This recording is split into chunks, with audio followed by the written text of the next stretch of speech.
Today, what business needs most is creativity. So let's create new possibilities, from intelligent automation to security that hunts for threats in the wild. Let's create something that changes everything. IBM. Let's create. Learn more at IBM.com. So make sure you check it on out. We'd greatly appreciate it if you're in the San Francisco area or you want to come on in. And then don't forget, April 22nd to 24th, we have the big Vegas event, the SOR fan party. You, me, whoever else shows up. Amy Vegas O is going to be there. And a lot of really cool people. So make sure you check that on out and let us know if you are coming, because we want you there. Downshift, how are you? Thanks for joining us. Sweet Donna C, nice to see you. Twerking Alien will be in Vegas. Twerking. Just like that. All right, we got like 30 seconds before we got to get going. And Penman, nice to have you here. Russell Gill again, good to have you. And let's see here. Craig Weiler is our guest. We're going to get into some cool stuff regarding the paranormal tonight. If you don't know what the Ganzfeld experiment is, you will after this evening. Trust me on that. Hi, Mr. Lurks-a-Lot. Good to see you. And, busy times around here. And we're going to have more busy times coming up, but it's all in good times. But for now, horns up. Let's rock.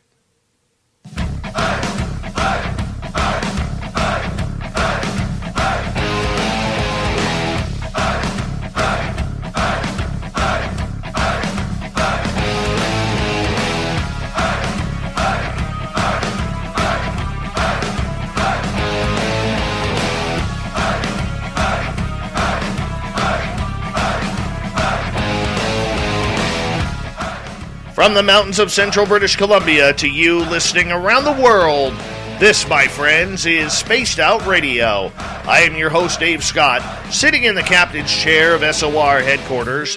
We welcome you to tonight's show on our terrestrial affiliates around North America, digitally on TalkStream Live, Revolution Radio, and KPNL. All of our archives are free. Join us at youtube.com/Spaced Out Radio. Do old Davey the favor, hit that subscribe button. You can follow us on Twitter at Spaced Out Radio, Instagram at Spaced Out Radio Show, and now on TikTok at Spaced Out Radio. Our website is spacedoutradio.com. We have a plethora of features for you. Rock out to Bumblefoot. Read Shirky Poo's Newswire. Check out our swag as well. Tonight's show is brought to you by Chive Charities. Help make the world 10% happier by visiting Chive Charities today. You can find them on our website. All right, we got a great show for you tonight. Craig Weiler is here. We're going to get all paranormal, and the Ganzfeld experiment is the topic du jour. Then in hour number 3, we got a great story from Swamp Dweller coming from the swamp. Super Duke from World Bigfoot Radio will talk some cryptids on the Cryptid Report. Shirky Poo's got the news as well. Craig Weiler is a graduate of UC Berkeley, parapsychology journalist, speaker, and blogger on the science of parapsychology, the skepticism, and the physics. Craig Weiler began his spiritual path during the New Age movement, teaching and practicing psychic healing. A Ganzfeld experiment, from the German word the entire field, is a pseudoscientific technique used in the parapsychology to test individuals for extrasensory perception, otherwise known as ESP. The Ganzfeld experiments are among the most recent in parapsychology for testing telepathy as well. And we're going to find out what intrigues Craig about this. Craig Weiler, welcome to Spaced Out Radio again. It's been a number of years, but we're glad you are back. How are you? Hi, Dave. Thank you very much for having me tonight. It's great to be here, and I'm doing great. I'm just really happy to be here. I'm telling you, man, the only thing that's changed between you and I is our hair color. That's it. That's it. Older and fatter. Oh, tell me about it. Tell me about it. Yeah. Last time I chatted with you, I only had one chin. Yeah, well, I grew one too. It's just the way it goes. Yes, the ever-expanding chin. I don't know what that's about, but it just happens. Yeah. It happens. Cheeks, too. I hear you. I hear you there. Craig, let's introduce you to our audience because you haven't been on in a number of years, and our audience has grown substantially since then. And I want to make sure that everybody gets to know who you are. How did you get involved in parapsychology? Back in 2008, I started getting into blogging, which was, quite new at the time. And I've always been a writer, and it was a really good format for me. I started getting into politics and other things, kind of nosing around, and then I started talking about paranormal stuff, and immediately on one website ran into a bunch of skeptics, just really, really hardcore, kind of angry type people. And I was like, what on earth is this? I hadn't run into anything like that before. And so I started looking. They were saying, there is no evidence for psychic ability. What if you think you're psychic, take up Randy's challenge. And I looked all this stuff up. I started researching all this stuff, and it's like, wow, this isn't anything like what these guys were saying. This is like completely different. And the deeper I dug, the more interesting it became. And then at one point, it was just like, I was hooked. This was my thing. I tell you, if I had known about parapsychology as a kid, that would have been my career path. I would have just totally got into it. This was the science I could get behind. The whole thing just completely excited me, getting into the science of psychic ability, because there was all this stuff. There's a lot of bullshit from the from the New Age movement and whatnot, and none of it really rang for me because you couldn't prove it. And then when you get into the science, all of that changes. They don't make claims that they can't substantiate. Their claims are very limited about what they say they've discovered is limited, and they're very cautious about it. And all the language is very precise about what they've learned and what they haven't learned. That's what I needed, accuracy. This is really what it came down to. And so I've been into it ever since. At this point, I'm also the science editor for Paranormal Daily News. That's the thing I'm doing these days is I'm writing for them and looking at, previewing anything scientific that comes across in the paranormal articles. You came across this field as an enthusiast and an inquiring mind rather than an experiencer. For you, ever since then, have you developed your own experiences, even before the Ganzfeld experiment, to see if you could have any sort of contact from the other side? That's actually, it comes naturally to me. One of the reasons that parapsychology was so fascinating to me was because it was something I could relate to my own experiences. I was into psychic healing and all this sort of thing. I understand what it's like to be an experiencer. It's just the science part, I just geek out on it. This is just my thing. It's the detail, the complexity of it, and a lot of the things that you learn along the ways about reality. It's all very fascinating. For you, having more of a scientific mind, there is always this great debate as to why there is such hatred and dismay. Maybe hatred's a little bit too strong of a word, Craig, but dismay and for the paranormal field. I mean, there's a lot of brilliant minds in this field, some scientific, some who are, more amateur scientists and citizen scientists trying to figure out what they want to do in this world. And so for you, what has been the challenge in trying to bring other scientists to get involved with paranormal to show that, the results aren't hacked, they aren't faked, there is something going on. Is it paranormal? Well, that's what we can call it, because it's not normal, the results we're seeing. That's an interesting question. I would call it the $1 million question, because literally that somebody recently spent, had I think a $500,000 prize and $1 million total given out to people who provided evidence for the afterlife. That was the Bigelow Institute. This trying to get the scientific community wrapped around the idea that psychic ability is real is probably the biggest challenge in science out there right now. And a lot of people are trying to get that message across. The resistance at this point is not scientific. It's not even rational. We're going to be discussing the Ganzfeld tonight, and this is the major flagship experiment for parapsychology. But there are so many others out there as well that have a tremendous amount of evidence behind them. All the things that you look for in science, that they have them. So the question is, if you have all this scientific evidence, why is it so difficult to get through and establish psychic ability as a fact?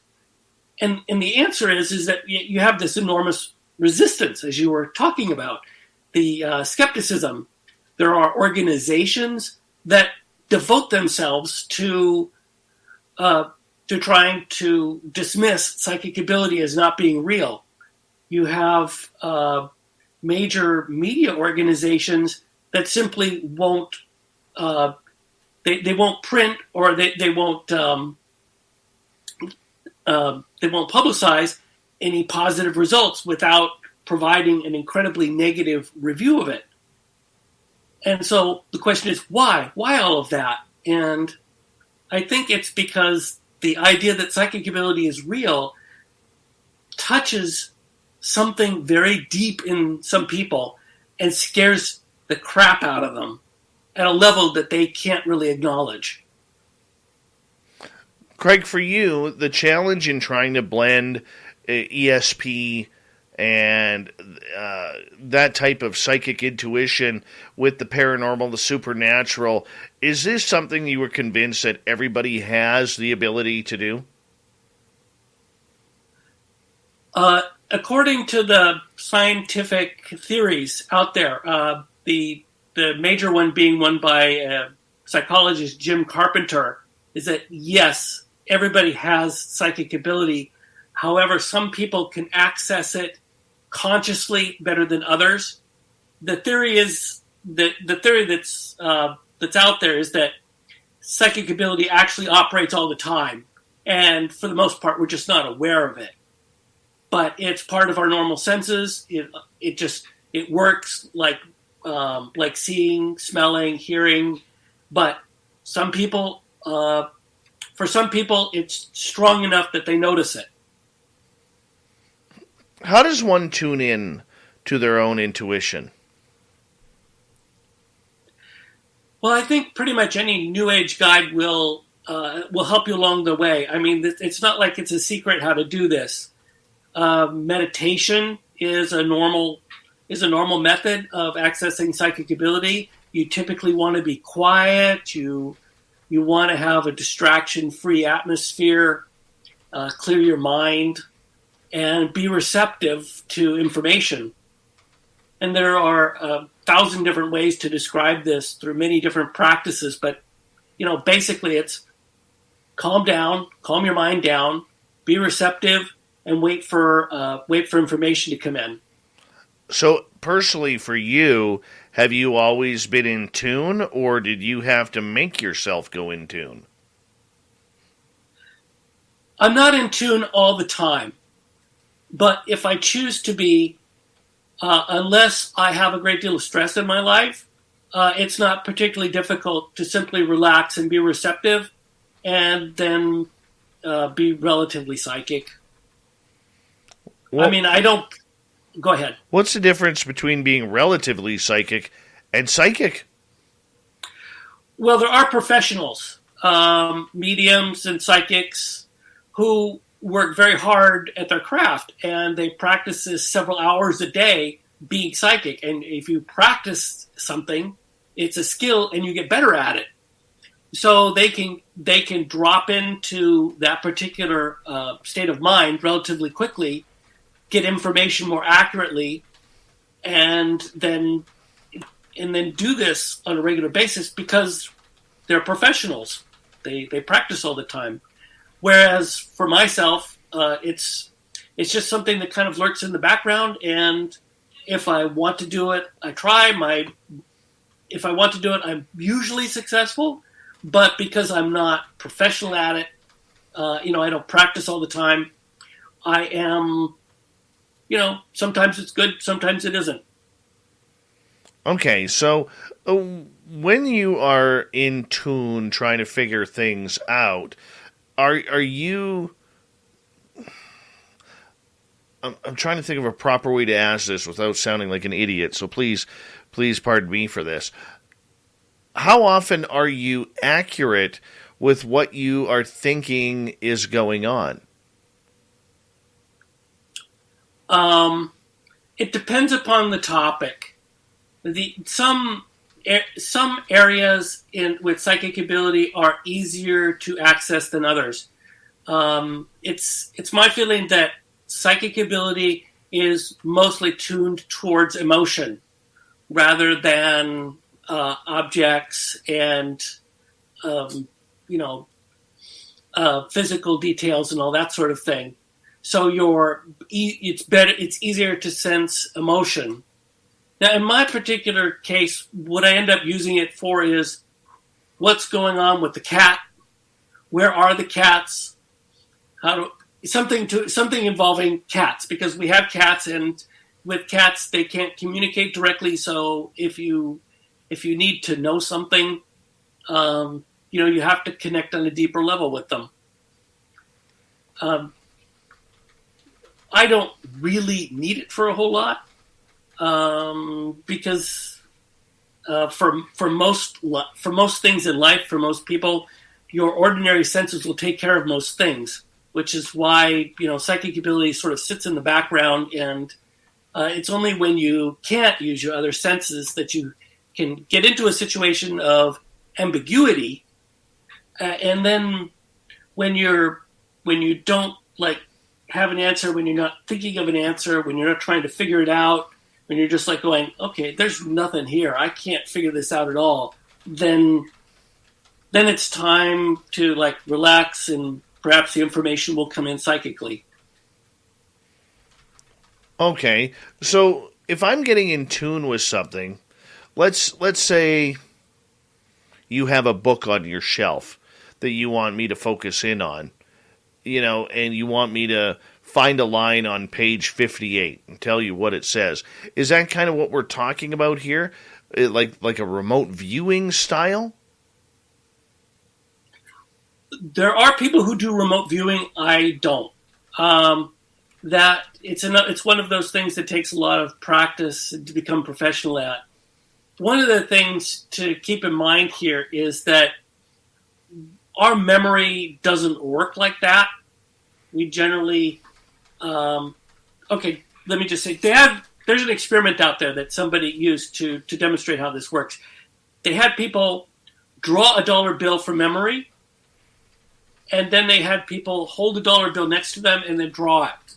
And if you look at the dollar bill from memory, it looks like a 3-year-old drew it.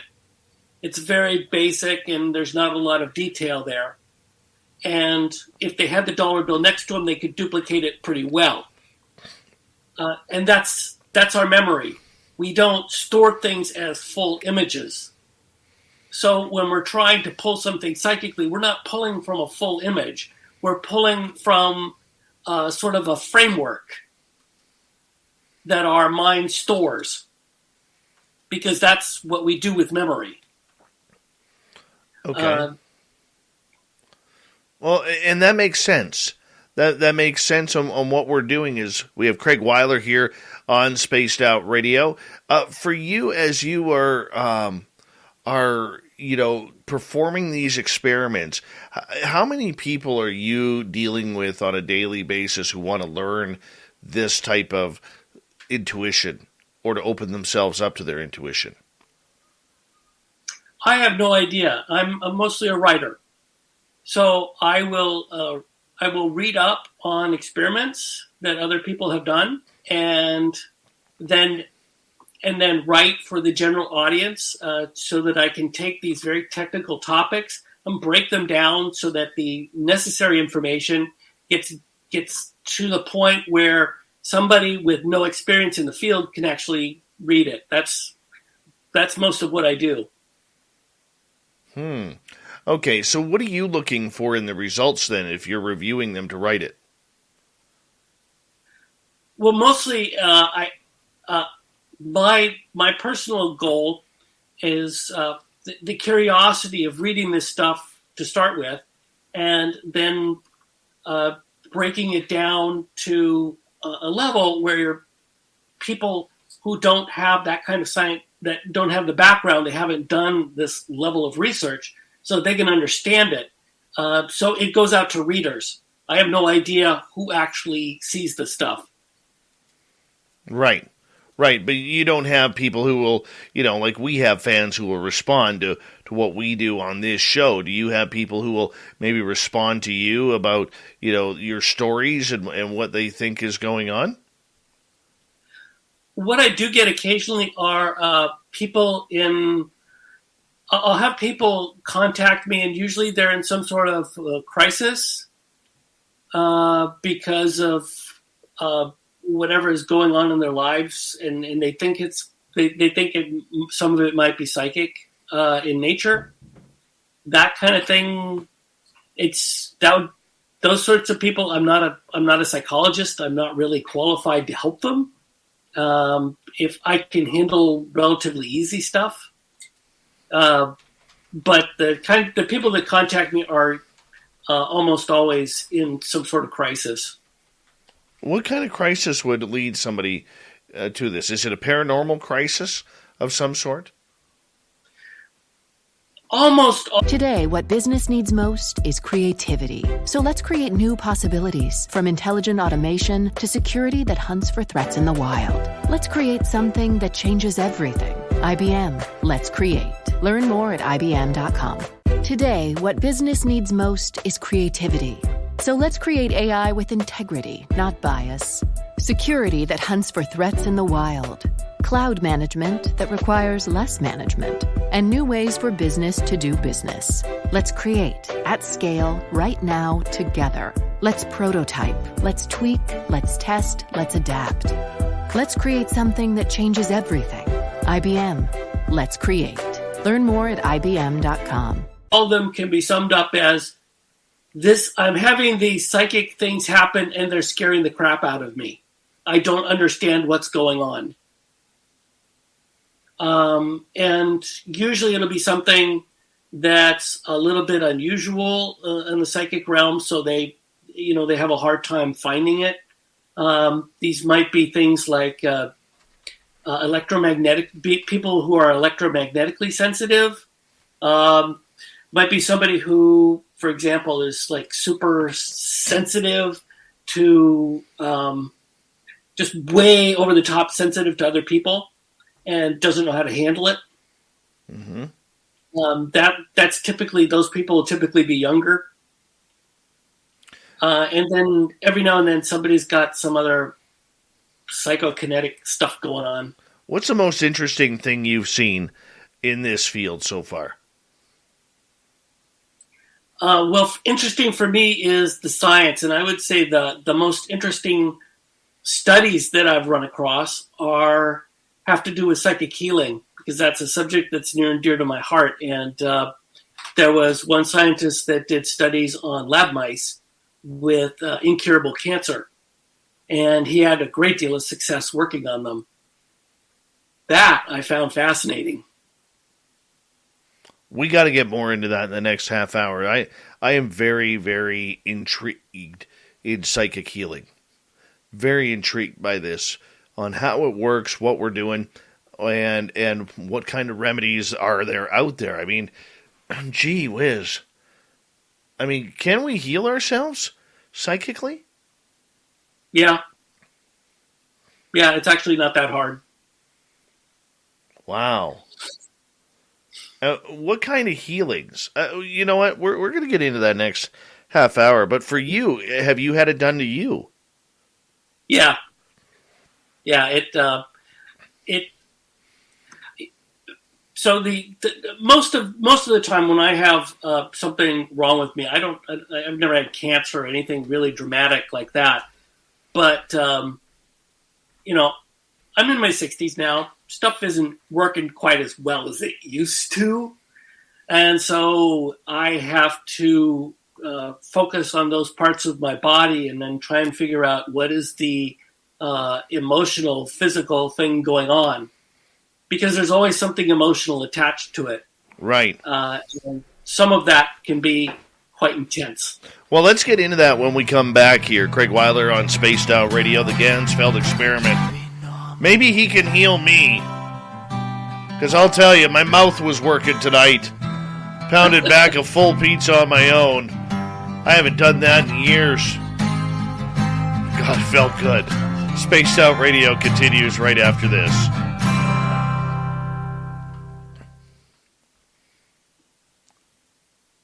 Seriously, I pounded a full pizza before the show tonight.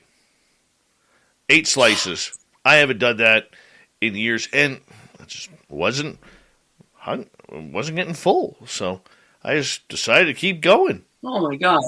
Yeah. Oh. When I got to piece number 7, I started getting full, and I was like, "Oh hell no! I'm finishing this." Normally, I finish like the minute I'm full, I'm done. Like the other night, I was having homemade tacos for dinner. You know, normally I eat 3 or 4. I was stuffed at 2, right? But this time, I was at slice number 7, and I said, there is no way I'm putting 1 slice back in the fridge. I can't leave it lonely. So I stuffed myself. Oh, man. No, I did. And I'm proud. I'm very proud right now. I'll pay for it in the morning. Oh, yeah. But that's okay.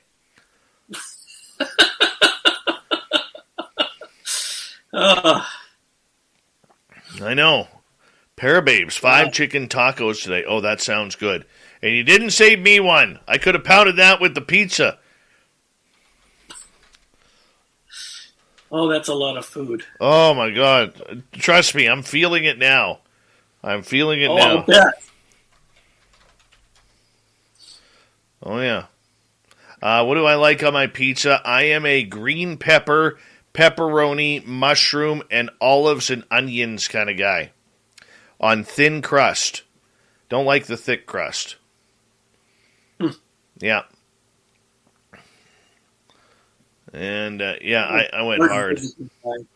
I went hard. That pizza had no idea what was hitting it tonight. No idea. That pizza came out of the oven, Craig, and it was like, hey, we're going to go. You know, maybe somebody's watching a game or something. No way. No, I was like Jaws on people in the ocean. That's what I was like. Oh, jeez. Oh, yeah. And I'm going to be honest, I don't regret it. I don't regret it. Next half hour, probably will have to go refill my water bottle. My water cup.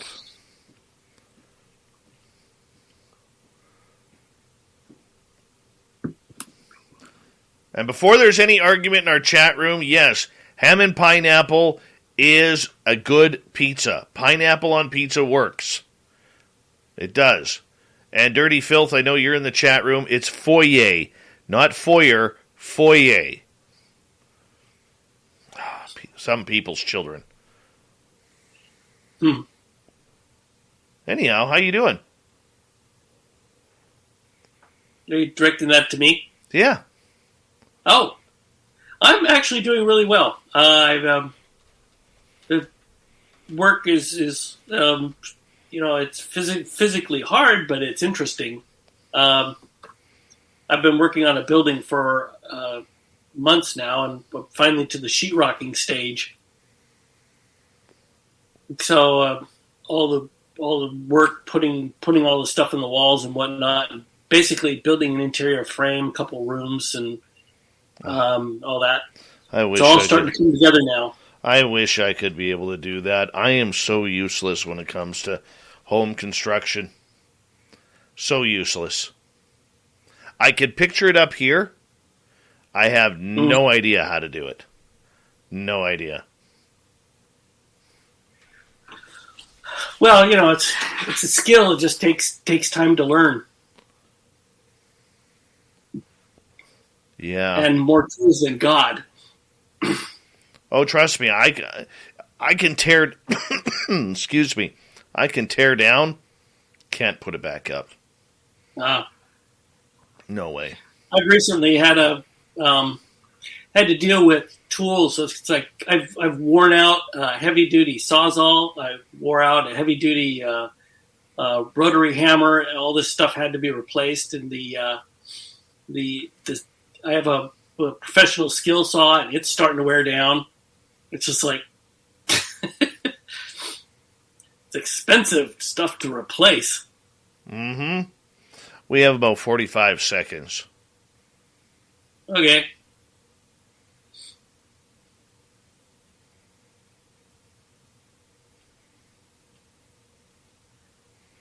Let's see. Yeah, so it's just a matter of you got to be doing it all the time to get good at it. That's really all there is to it. Yeah, I just choose not to. It's just easier that way. Big thank you to Aiden, Shelley, and Flash Forward for the awesome super chats. Hi, gorgeous Gloria. How are you? The super chat is a wonderful way to support what we do on this show on a nightly basis. And thank you to all the veterans who are tuning us in. We love it that you are here with us. Here we go, everyone.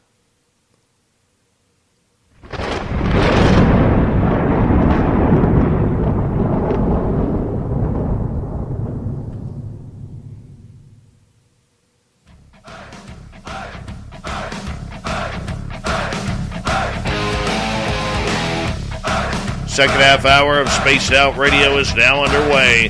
Good to have you with us tonight. My name is Dave Scott. I appreciate you tuning us all in.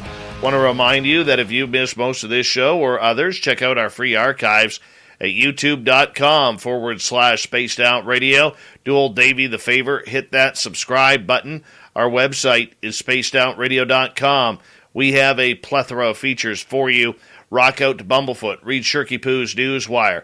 Check out our swag as well. Follow us on Twitter at Spaced Out Radio, Instagram at Spaced Out Radio Show, and on TikTok at Spaced Out Radio. We continue on tonight with Craig Weiler. He is one of the people looking into the Ganzfeld experiment. He's done the experiment trying to bring ESP out to everybody. Who wants a little ESP? Let's just throw it in the air. See who picks it on up. You can have some, you can have some, and you can have some. Craig, welcome back. Thank you very much, Dave. All right before the break, you mentioned something kind of profound, which is psychic healing. What the heck is this all about? Psychic healing is one of the areas of psychic abilities that people have been doing since the beginning of time. It's a relatively ordinary thing. I mean, they have. I'm sure you've heard of Reiki. Yes. Which is a normal hands-on healing type of thing that you can learn. And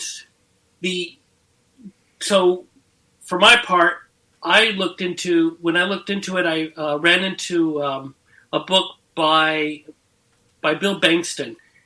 He's a psychologist who did experiments with laboratory mice that were injected with an incurable cancer, and then he ran experiments and cured about 85% of them, which was just really remarkable.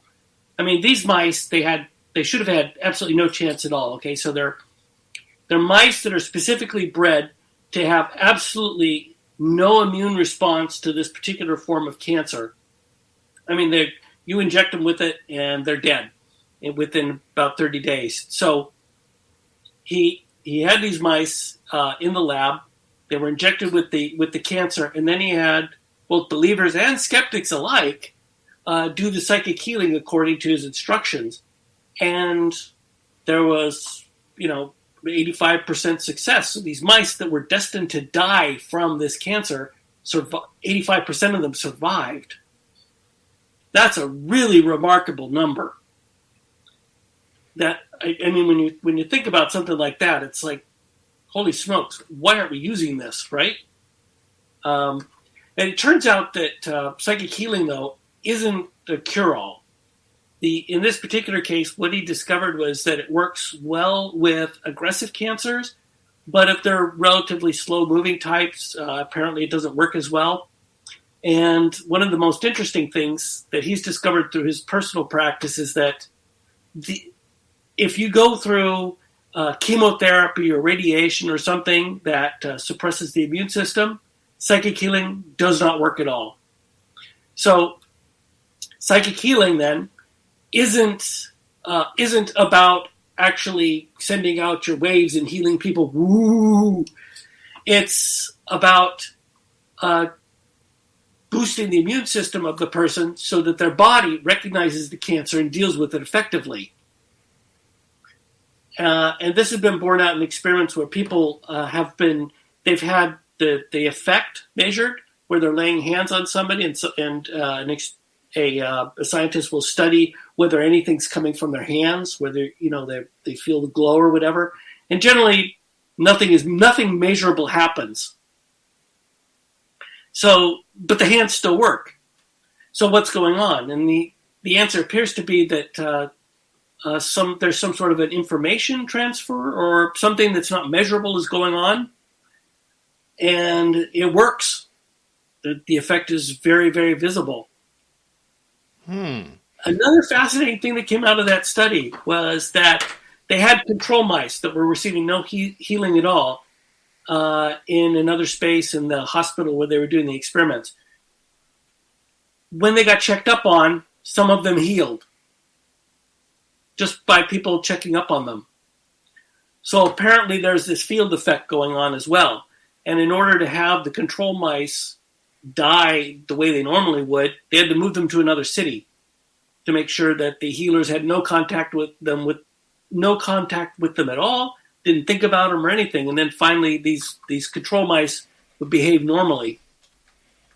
And so there's the experiment. It's yielded some really fascinating stuff. Can we psychically heal for major diseases? I don't know. It depends upon the situation and the particular person. One of the problems with the whole field of psychic healing is there's very little data. If you look at modern medicine, they have data on everything, and they know pretty much, what works, what doesn't, who's a good candidate, who's not a good candidate. And in the area of psychic healing, in terms of medical studies, there's almost zilch. So they know that doing some healing work helps somewhat, but there isn't the data there to be able to say, well, you're a good candidate, psychic healing will work for you. There just isn't the data there. Okay. So how can we use this on ourselves successfully?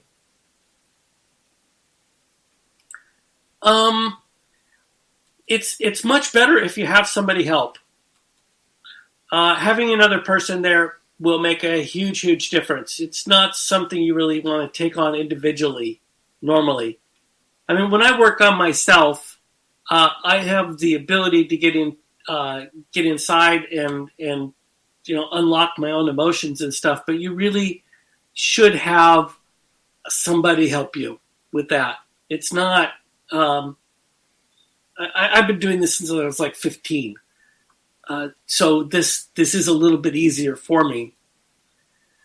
But for most people, there's that sense of connection with other people that makes a huge difference. Okay.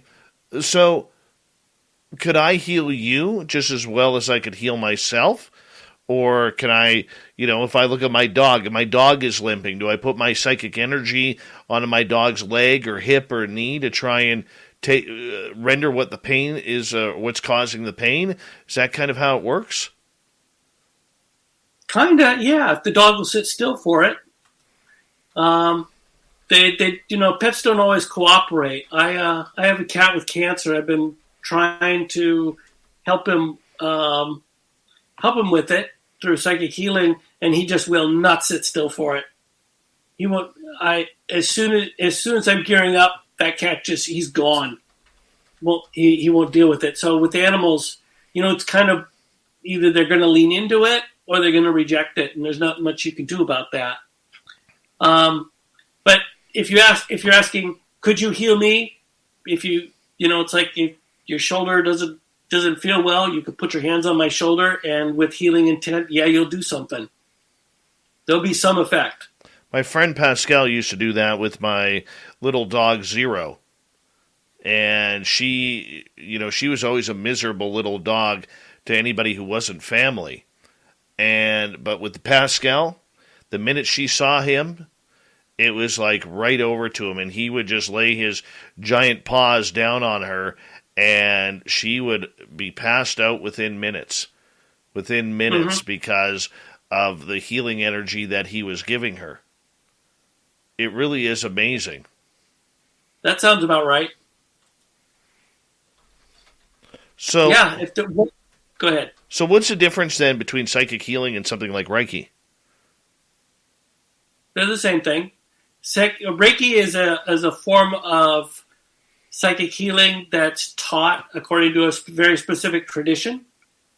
So it has, there are studies for Reiki, medical studies, and there are meta-analyses of those studies. And it's very legitimate. It works. It doesn't work on everything, and they're slowly gathering data on where it's most effective. Right. I'm curious in regards to your thoughts on Reiki. Do you perform Reiki yourself, or do you just have it done as a healing practice to you? I don't normally take healing practices from people because if I have an ailment of my own, my personal practice is to, as we discussed earlier, to go into my own mental, emotional state and find out what the emotional lock on that particular part of my body is and unlock it. It's a very difficult practice, but it goes quickly and it's very effective for me. I've never been able to teach it to somebody else. I remember the first time I had Reiki, I never believed in it. Thought it was a bunch of BS. And my partner, she had, we were having a bad time, and I was really stressed from work. I was in a real dark place, had some friends turn their backs on us, and my back was killing me for about 3 weeks, like horrible pain. And I remember my partner, she put her hands on my back. She goes, I'm going to try this Reiki on you. And I'm like, that woo-woo crap doesn't work, but if you feel like it, go for it. So I feel her put her hands on my back, and I was screaming. My back was in pain so much. And she goes, I'm not touching you. I'm like, I can feel your hands. Take them off. And she's like, I'm not touching you. Turn around. And she was 6 feet behind me.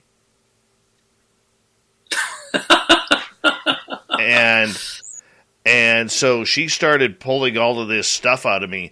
Like in her ways, it was like razor blades coming out, like swords, pulling swords out.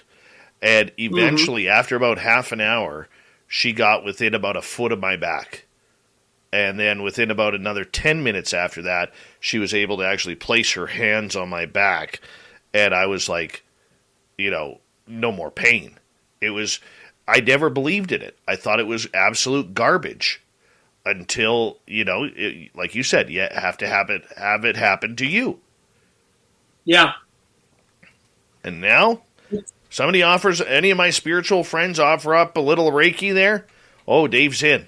Dave is totally in. Today, what business needs most is creativity. So let's create AI with integrity, not bias. Security that hunts for threats in the wild. Cloud management that requires less management. And new ways for business to do business. Let's create, at scale, right now, together. Let's prototype, let's tweak, let's test, let's adapt. Let's create something that changes everything. IBM. Let's create. Learn more at IBM.com. Today, what business needs most is creativity. So let's create AI with integrity, not bias. Security that hunts for threats in the wild. Cloud management that requires less management. And new ways for business to do business.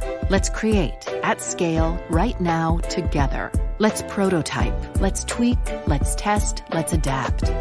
Let's create something that changes everything. IBM. Let's create. Learn more at IBM.com. It's a good, well-established practice, and I'm happy for people being able to use it, because that means you're staying off of drugs, in some cases surgery, and when you have physical ailments, there's always the emotional part. It's upsetting to be ailing. I know, for example, when I've had knee trouble, and all of a sudden, you lose all this mobility. It's really hard to deal with emotionally, because normally you're moving around and all this kind of stuff, and suddenly you're walking like you can't do much. And psychic healing, it just it takes care of this stuff relatively quickly. You might not heal all in one shot, but over a small amount of time, yeah, you'll heal. Things will get better. Be more like how they used to be. I think this isn't a question, this is a comment from Amber. The Reiki practitioner doesn't cause the healing, nor are they the source of that healing energy. They are a channel for the energy. Would you agree with that statement? Change energy to information, and it's probably a little bit more accurate. The Reiki practitioners are not sending any measurable energy. I'm going to put it that way, measurable. Because when you're looking at science, it's about what you can measure. So what I think is happening is that there's an information transfer, which is something that's not measurable. And the information is what the person needs in order to heal, that their own body is really doing the heavy lifting there. So the Reiki person isn't necessarily channeling energy so much as channeling a focus that the other person uses in order for their own body to do their healing. That's what I think is happening. It's we need more data. That's really what that comes down to. Always comes down to data. Always comes down to data in regards to it. But there is something happening. There is a change. I know there's certain times where if I'm getting Reiki healing, there are certain areas where I totally feel it. Like if somebody puts their hands on my lungs, I could totally, without even touching my lungs, just me doing this, I can already feel the pressure on my chest and on my lungs. If somebody does that to my back, I can feel that pressure. Don't even need to be touching. It's just an energetic flow that kind of runs with everything. Yeah, I'm the same way. I can feel all the energy. It's really easy for me. Right. So for you, let's turn the tables here a little bit. For people who may not understand what the Ganzfeld experiment is, what is it? The Ganzfeld experiment is it's the flagship experiment of parapsychology in that it's been replicated to death. I mean, there are literally thousands of trials out there. It's a telepathy experiment. And the whole point of it was to demonstrate the existence of telepathy. The experiment is, the thing about the Ganzfeld experiment is that it's very sophisticated in terms of teasing out the ability to see, for science to see that telepathy is happening. This is an experiment that arose out of, I don't know if you remember Zener cards. No. Those 5 cards with the wavy symbols on them that they used to use a long time ago. Shows up in like old shows and stuff.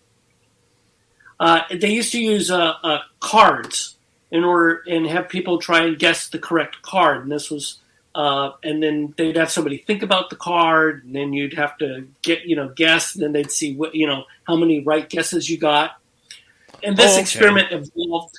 What? Okay, now I'm remembering.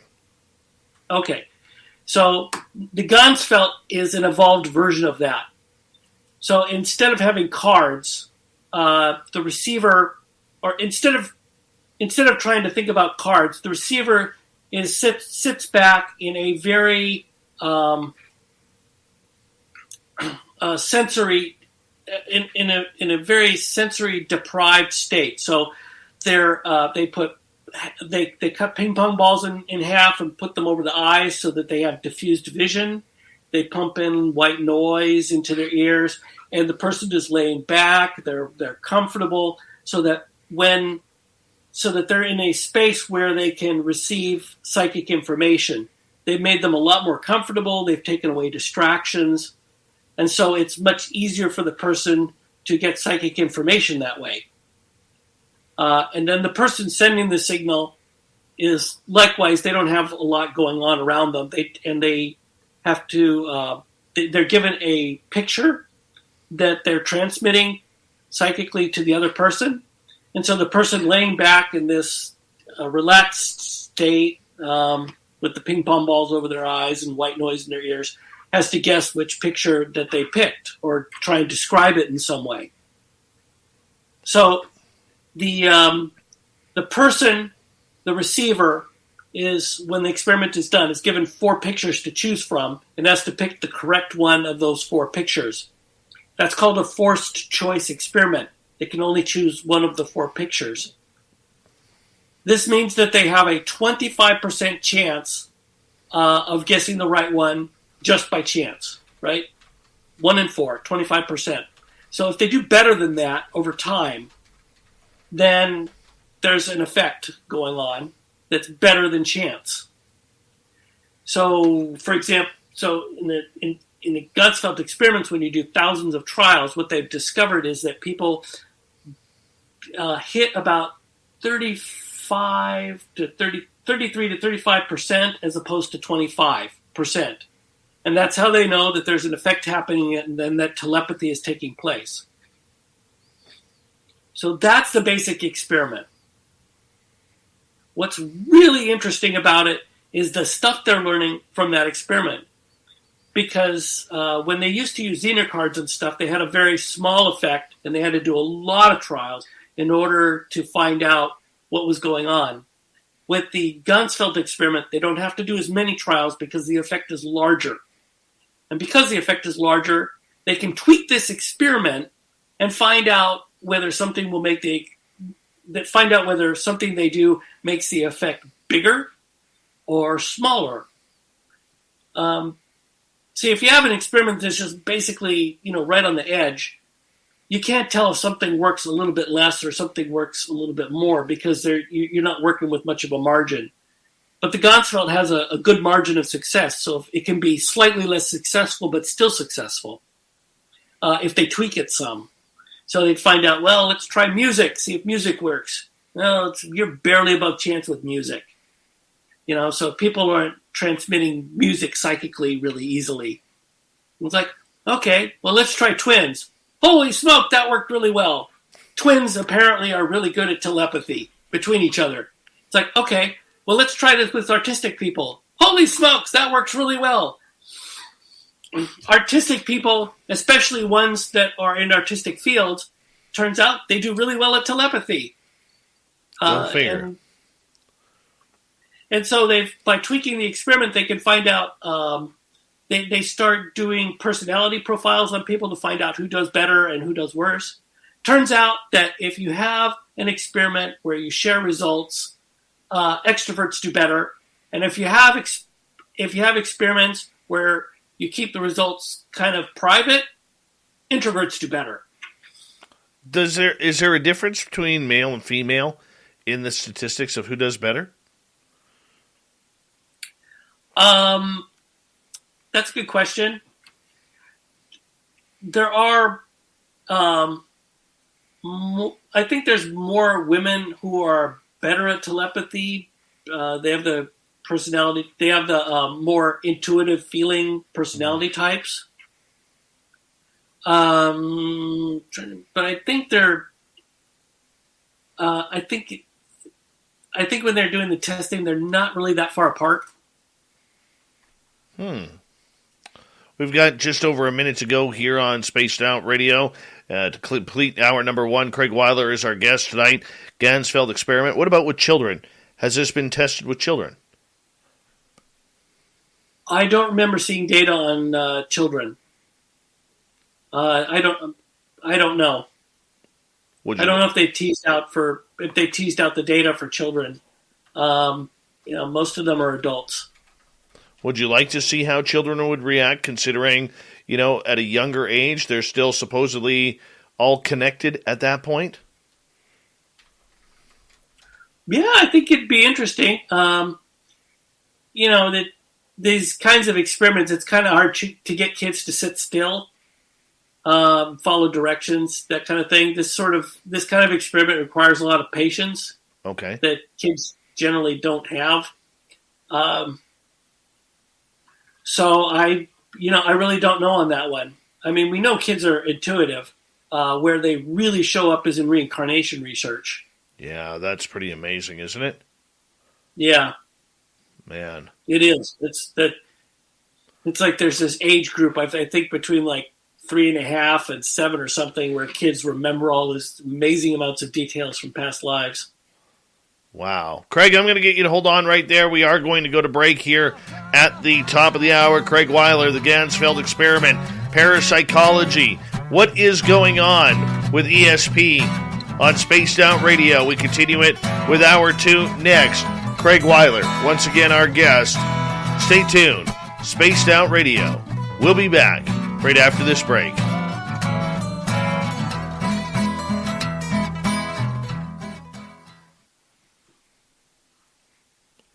All right, Craig, I'm just going to go refill my water cups here. I'll be right back in a couple minutes, okay?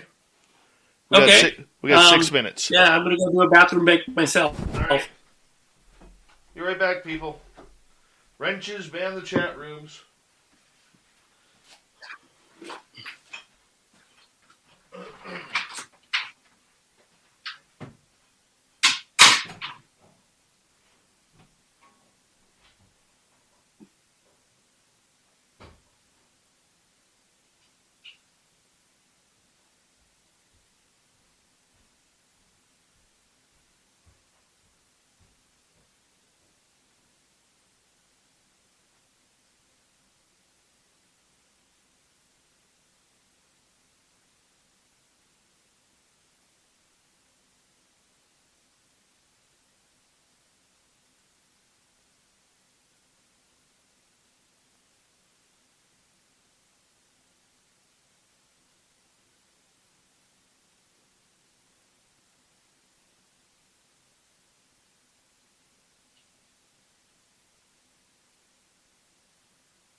right. Sorry about that.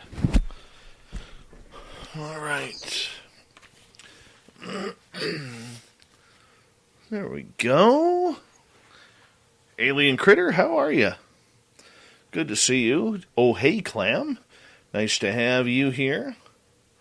Who else is coming in here? Let's see, a Russian troll bot came in. Very nice. Thank you, Wrenches, for taking care of that. And that's it for right now. Having fun, Craig? I am having a blast. Thank you, Dave. Oh, yeah. Bonjour, Stéphane Baudin. How are you?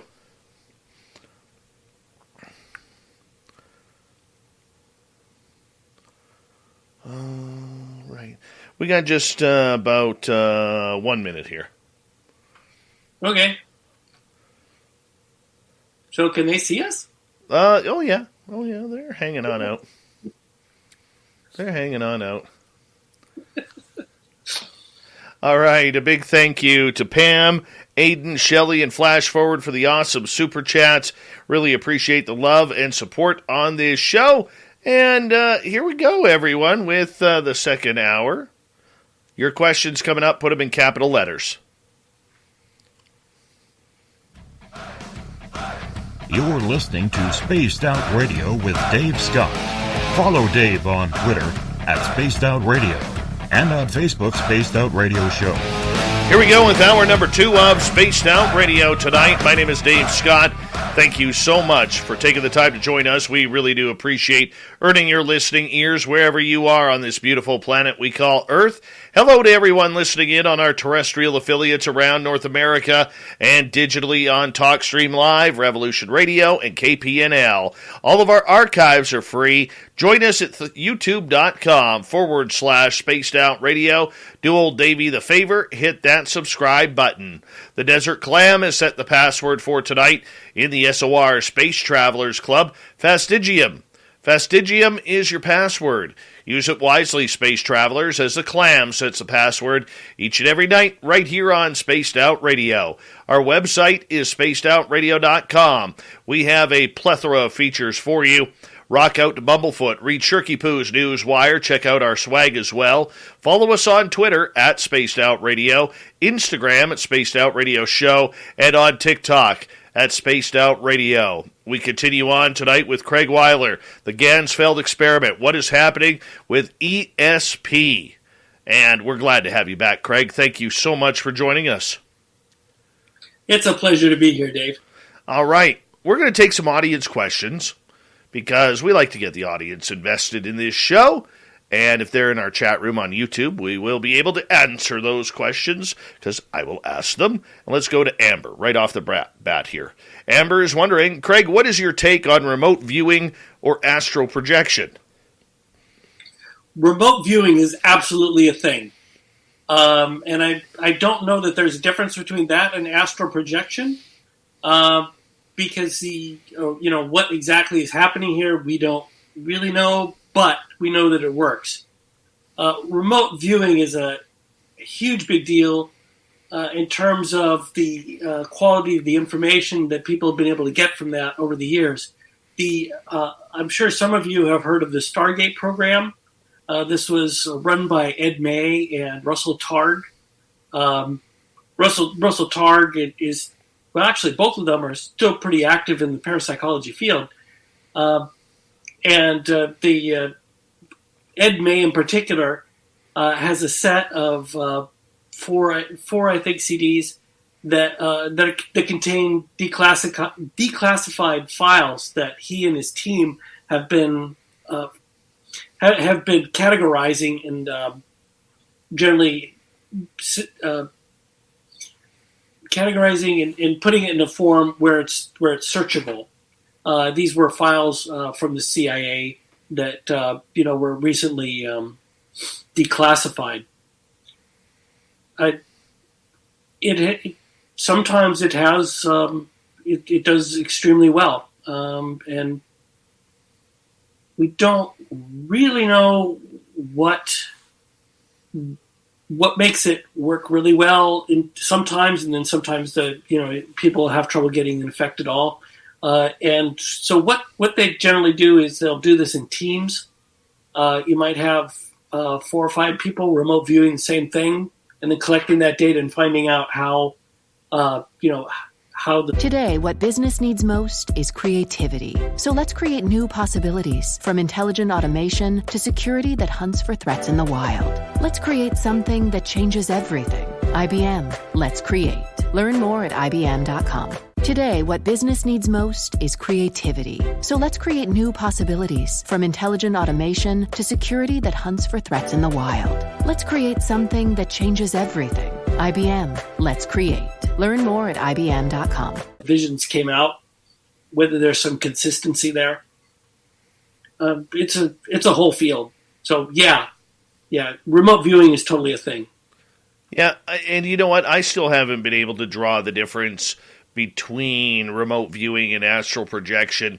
You know, I really haven't. I mean, I'm somebody where I have astral projected before, and I have also been able to pick up remote viewers who have been looking into what we're doing around here as well. And I think it's very an interesting concept when you can pick up on the energies of that happening. Oh, yeah, that's a fascinating thing to be able to pick out people looking at you. I personally haven't done that myself. I'm not really into remote viewing personally. It's kind of popped up on a couple of occasions, but I don't really spend much time on it. It's not really my thing, personally. That surprises me. It takes time. It takes time, a lot of time in practice, and I've just devoted my energy to other things. It's just a question of not having an endless amount of time to do everything that interests me. Very true. Follow-up from Amber. Craig, have you seen any psychics in action in any form? Yeah. I mean, I've had contact with psychics. When I was in the New Age movement, I worked in psychic fairs as a healer, and so I ended up knowing quite a few psychics over that time. They're nice people, most of them. There are some psychics are given to extreme personality traits, but for the most part, they're really decent people. You know, they're cool. What makes a good psychic from a very poor psychic? Because, you know, I have seen everything in this field, and I find, you know, it's very easy to tell, for me at least, who is intuitive and who's just playing a game of wannabe intuitive, you know. But for you, I mean, when you look at it, I mean, how much of this is really real, where people are really in tune with what's going on? Oh, so I don't know that there is any data on how many psychics out there are actually accurate and good at it. It is a sliding scale, so it would be difficult to quantify it without saying, okay, here's where cutoff. If you're this good, you qualify as a psychic, and if you're not that good, you don't qualify. You get what I'm saying here? This is there's a judgment call in there. It's like how good is good enough to be able to call somebody a legitimate psychic. There are organizations that test mediums. The Windbridge Institute tests people, so they have to pass a relatively difficult triple-blind mediumship test in order to qualify for them. But because the test is very hard, there are going to be people who are psychic that can't pass the test. So what's a good psychic? An accurate one, right? They come to you with accurate information that you can do something with. That's the whole point of going to a psychic in the first place, is they give you information that you can act on. I think the hard part, though, with social media is it's turned everybody into a card reader and everybody into a psychic. You know, I remember going back about 4 or 5 years ago, and I'm not going to mention the lady's name because she used to be in our chat room, but she used to come into our chat room on a daily basis, and she would ask all of these very simple questions regarding psychic ability. Well, about 5-6 months later, she kind of stopped visiting our chat room, but her and I were Facebook friends. And now she was claiming to be full-on psychic and giving psychic readings during Facebook Live. And that, to me, that's the danger of this, because eventually those type of charlatans start charging money to people. It's scary out there. Well, the thing with psychics is that professional psychics is it's a completely unregulated field. It's completely unregulated. Anybody at all can hang out a shingle and say, I'm a psychic.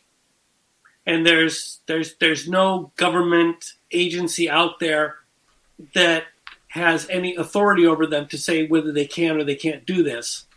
There's no formal test to take. There's nothing. So for anybody looking for psychic services, word of mouth, man. It's buyer beware out there, and there's nothing to be done about that. Nobody's regulating them. Buyer beware. That is a good statement for that.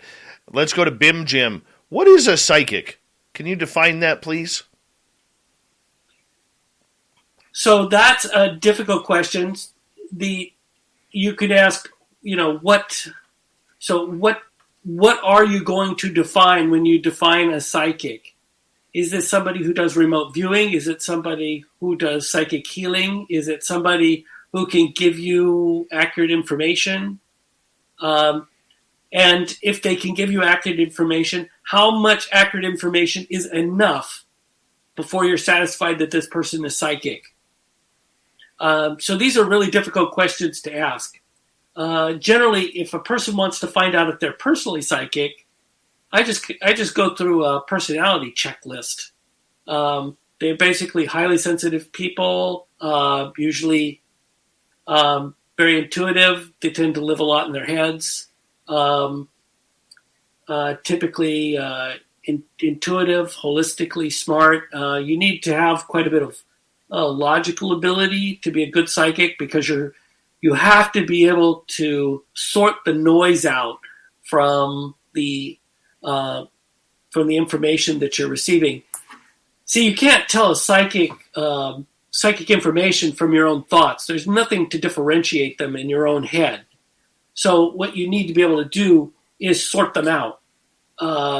These images or thoughts or whatever that are coming into your mind, you need to be able to sort in between what's noise and what's psychic. So you need a bit of logical ability, but you also need holistic abilities, the ability to visualize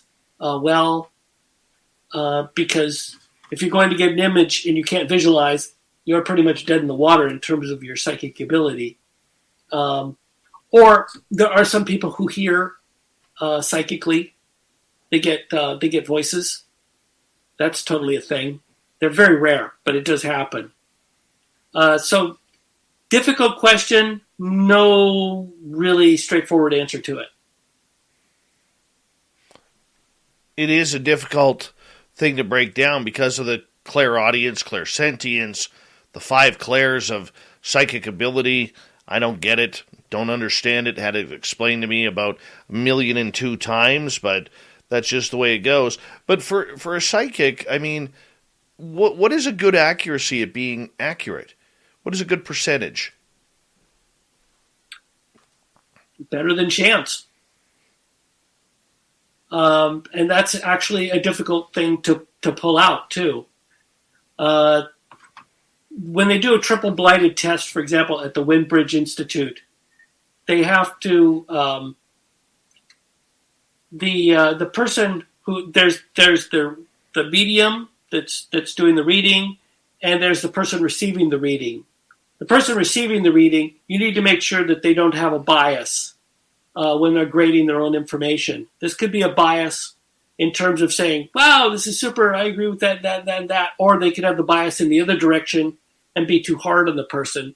So you have to give them, you give them fake tests to find out fake amounts of information to find out whether how they're gonna rate that before you give them the actual one. There's a whole complicated process for sorting that out. It's not something that's easy to explain or really very straightforward. Okay. So with people who are wanting to take this or learn more about their own psychic ability, how do we judge whether we are spiritually connected enough to take this chance? Well, you try. If you can use playing cards if you want, and that, for example, go just by suit. See whether you can pick up whichever suit you're trying for. That's 25% chance. So, see whether you could beat, do better than 25% or by how much. And find out, but you'd have to do a lot of those in order to find out. Testing for psychic ability is not an easy process. It's hard to do by yourself. And I really don't recommend testing for it unless you've got somebody good to help you. Well, this leads to Nikki's question. Would you want government to regulate psychics? Why or why not? Well, it depends on what they're regulating and whether the people that you're dealing with.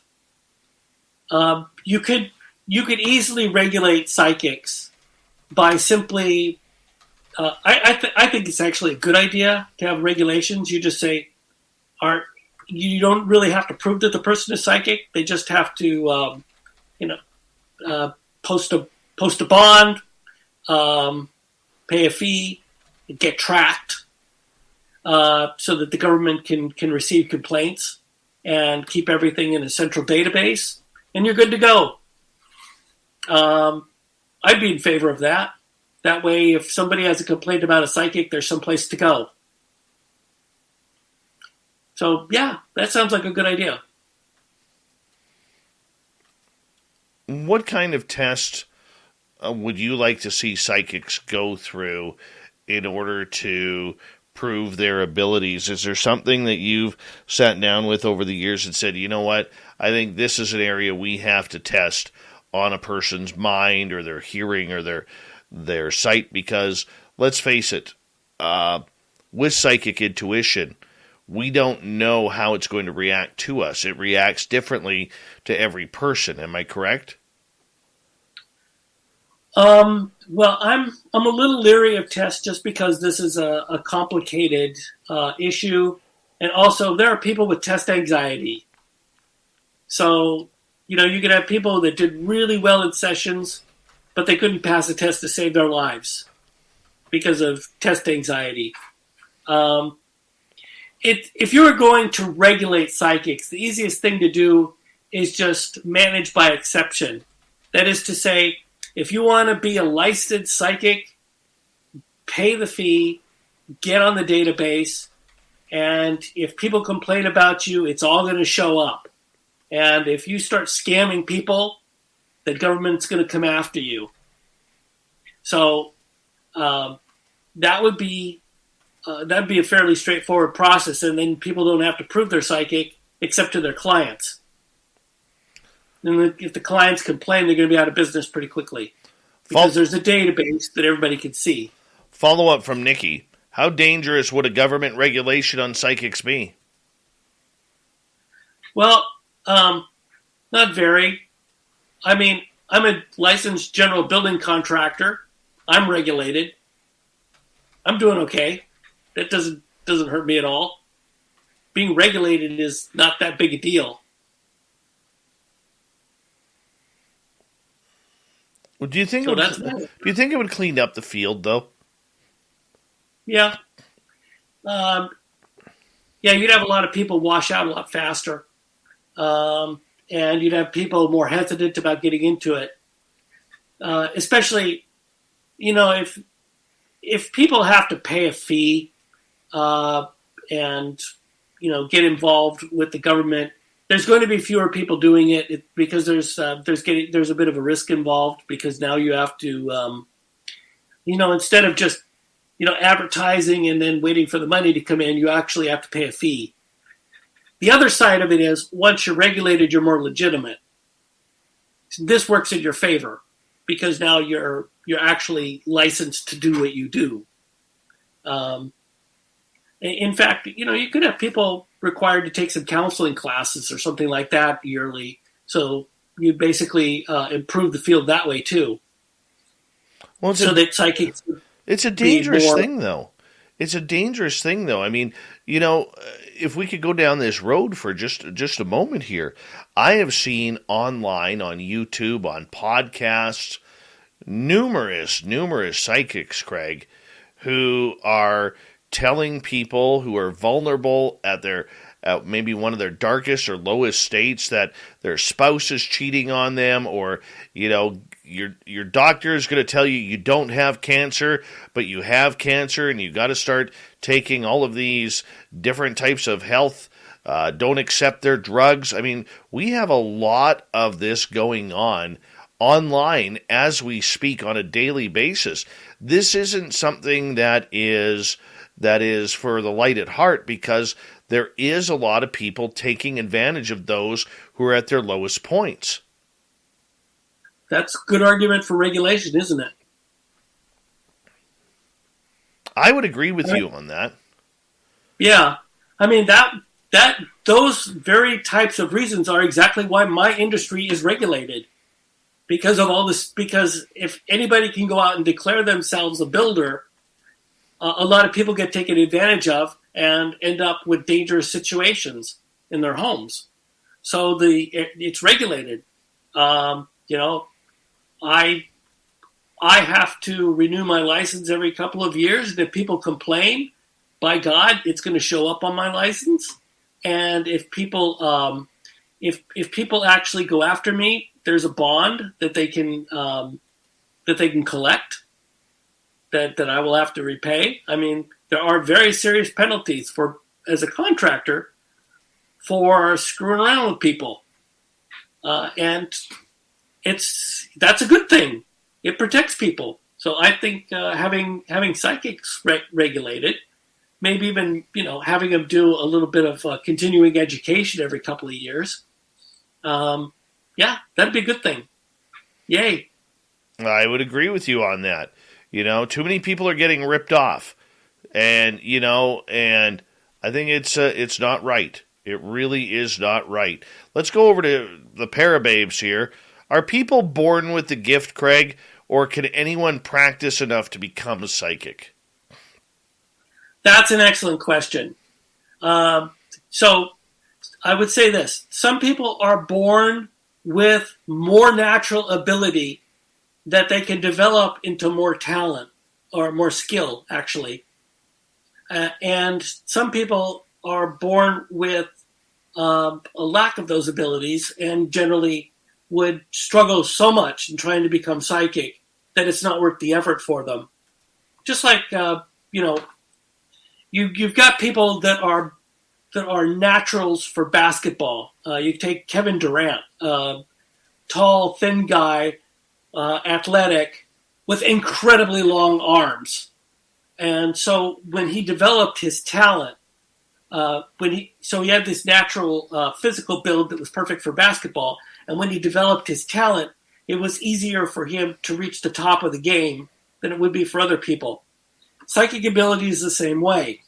There are certain traits that some people are going to have in abundance that are favorable to psychic ability, and other people are not going to have them much at all. There are, for example, people that don't have much of an imagination, that bury themselves in logical, linear thinking, and they're not going to do well.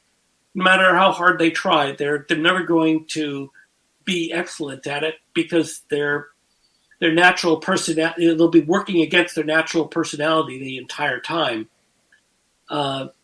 So are all people born with the gift? Yeah, I think so. But some people are going to be far better at it than others.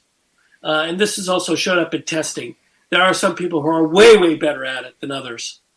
All right, on that note, I'm going to leave it to you right there, Craig Weiler, as we're going to go to break here at the bottom of the hour. More questions from our audience about psychic ability, ESP, the Ganzfeld experiment, parapsychology, overall, Spaced Out Radio continues with Craig Weiler right after this. Stay tuned.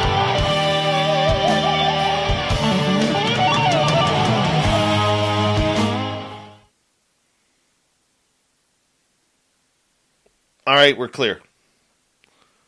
Show's going fast, man. Yeah, I'm having a good time. This Good. is fun. Good, thank you. Yeah, I like the questions. They're you never quite know what you're going to get from the audience. No, our audience is, the one thing I like about our audience is they are very, very knowledgeable. We have an audience that is very, how could you put it? They are very experienced, very knowledgeable, very smart, very educated on these topics.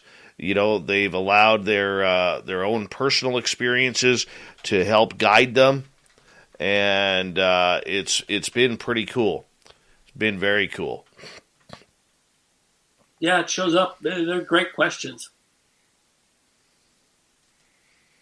Well, wait. Any question that I put up there, I'm just putting it up there as a mark.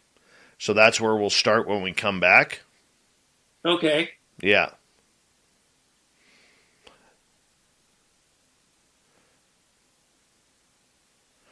Let's see here. Dan James. Thank you for that super chat, Dan. Appreciate that. And he says, I have a very close friend who could see through my eyes anytime she wished, being able to see where I was and what I was doing. Would that be psychic or more waking astral projection? That's a great question. I will ask that shortly to our good friend. Dogface Boy. Love the name, by the way. Love the name. Thank you so much, Dog. I appreciate that. Death metal for all, I would agree. My son and you would get along. He's only 8 years old, and he has been a metalhead since he was about 4. So, you guys would get along. Today, what business needs most is creativity. So let's create AI with integrity, not bias. Security that hunts for threats in the wild. Cloud management that requires less management. And new ways for business to do business. Let's create, at scale, right now, together. Let's prototype. Let's tweak. Let's test. Let's adapt. Let's create something that changes everything. IBM. Let's create. Learn more at IBM.com. Today, what business needs most is creativity. So let's create new possibilities, from intelligent automation to security that hunts for threats in the wild. Let's create something that changes everything. IBM. Let's create. Learn more at IBM.com. Just perfect. Yeah, he's really into Slipknot right now. So, yeah. Dr. Zed Smith. Am of good behavior. Okay, so you're not on Grandpa's Brute 33 tonight. Good. Good, how you doing, buddy? And thank you for coming on in. Let's see, who else is here?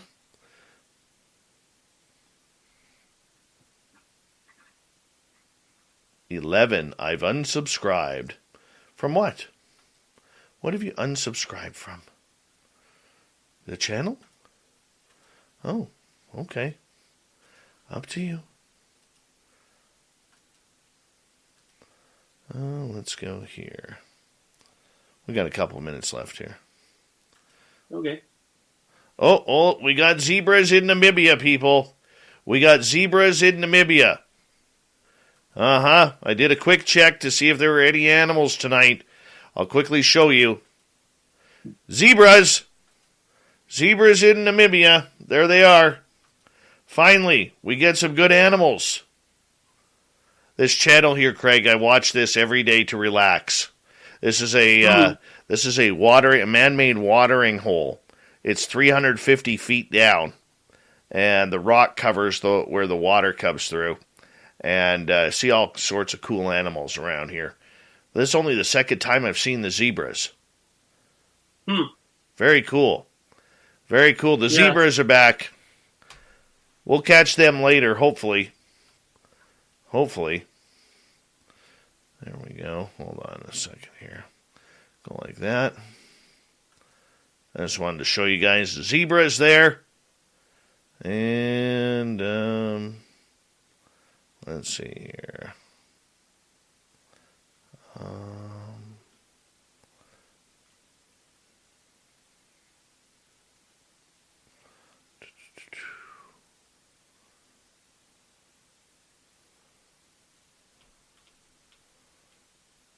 Let's see here. All right, we go there. We've got about 45 seconds. Okay.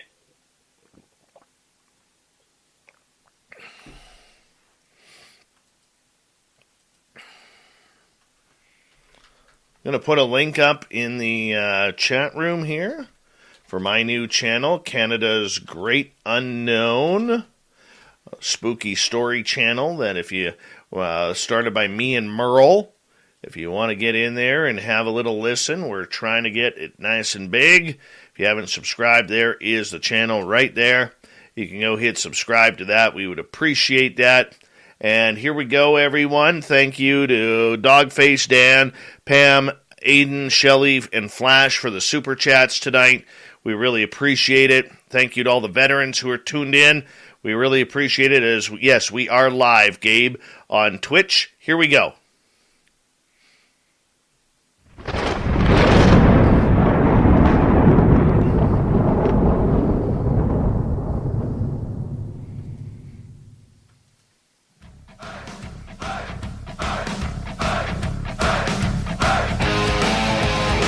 We pass the halfway point of Spaced Out Radio tonight.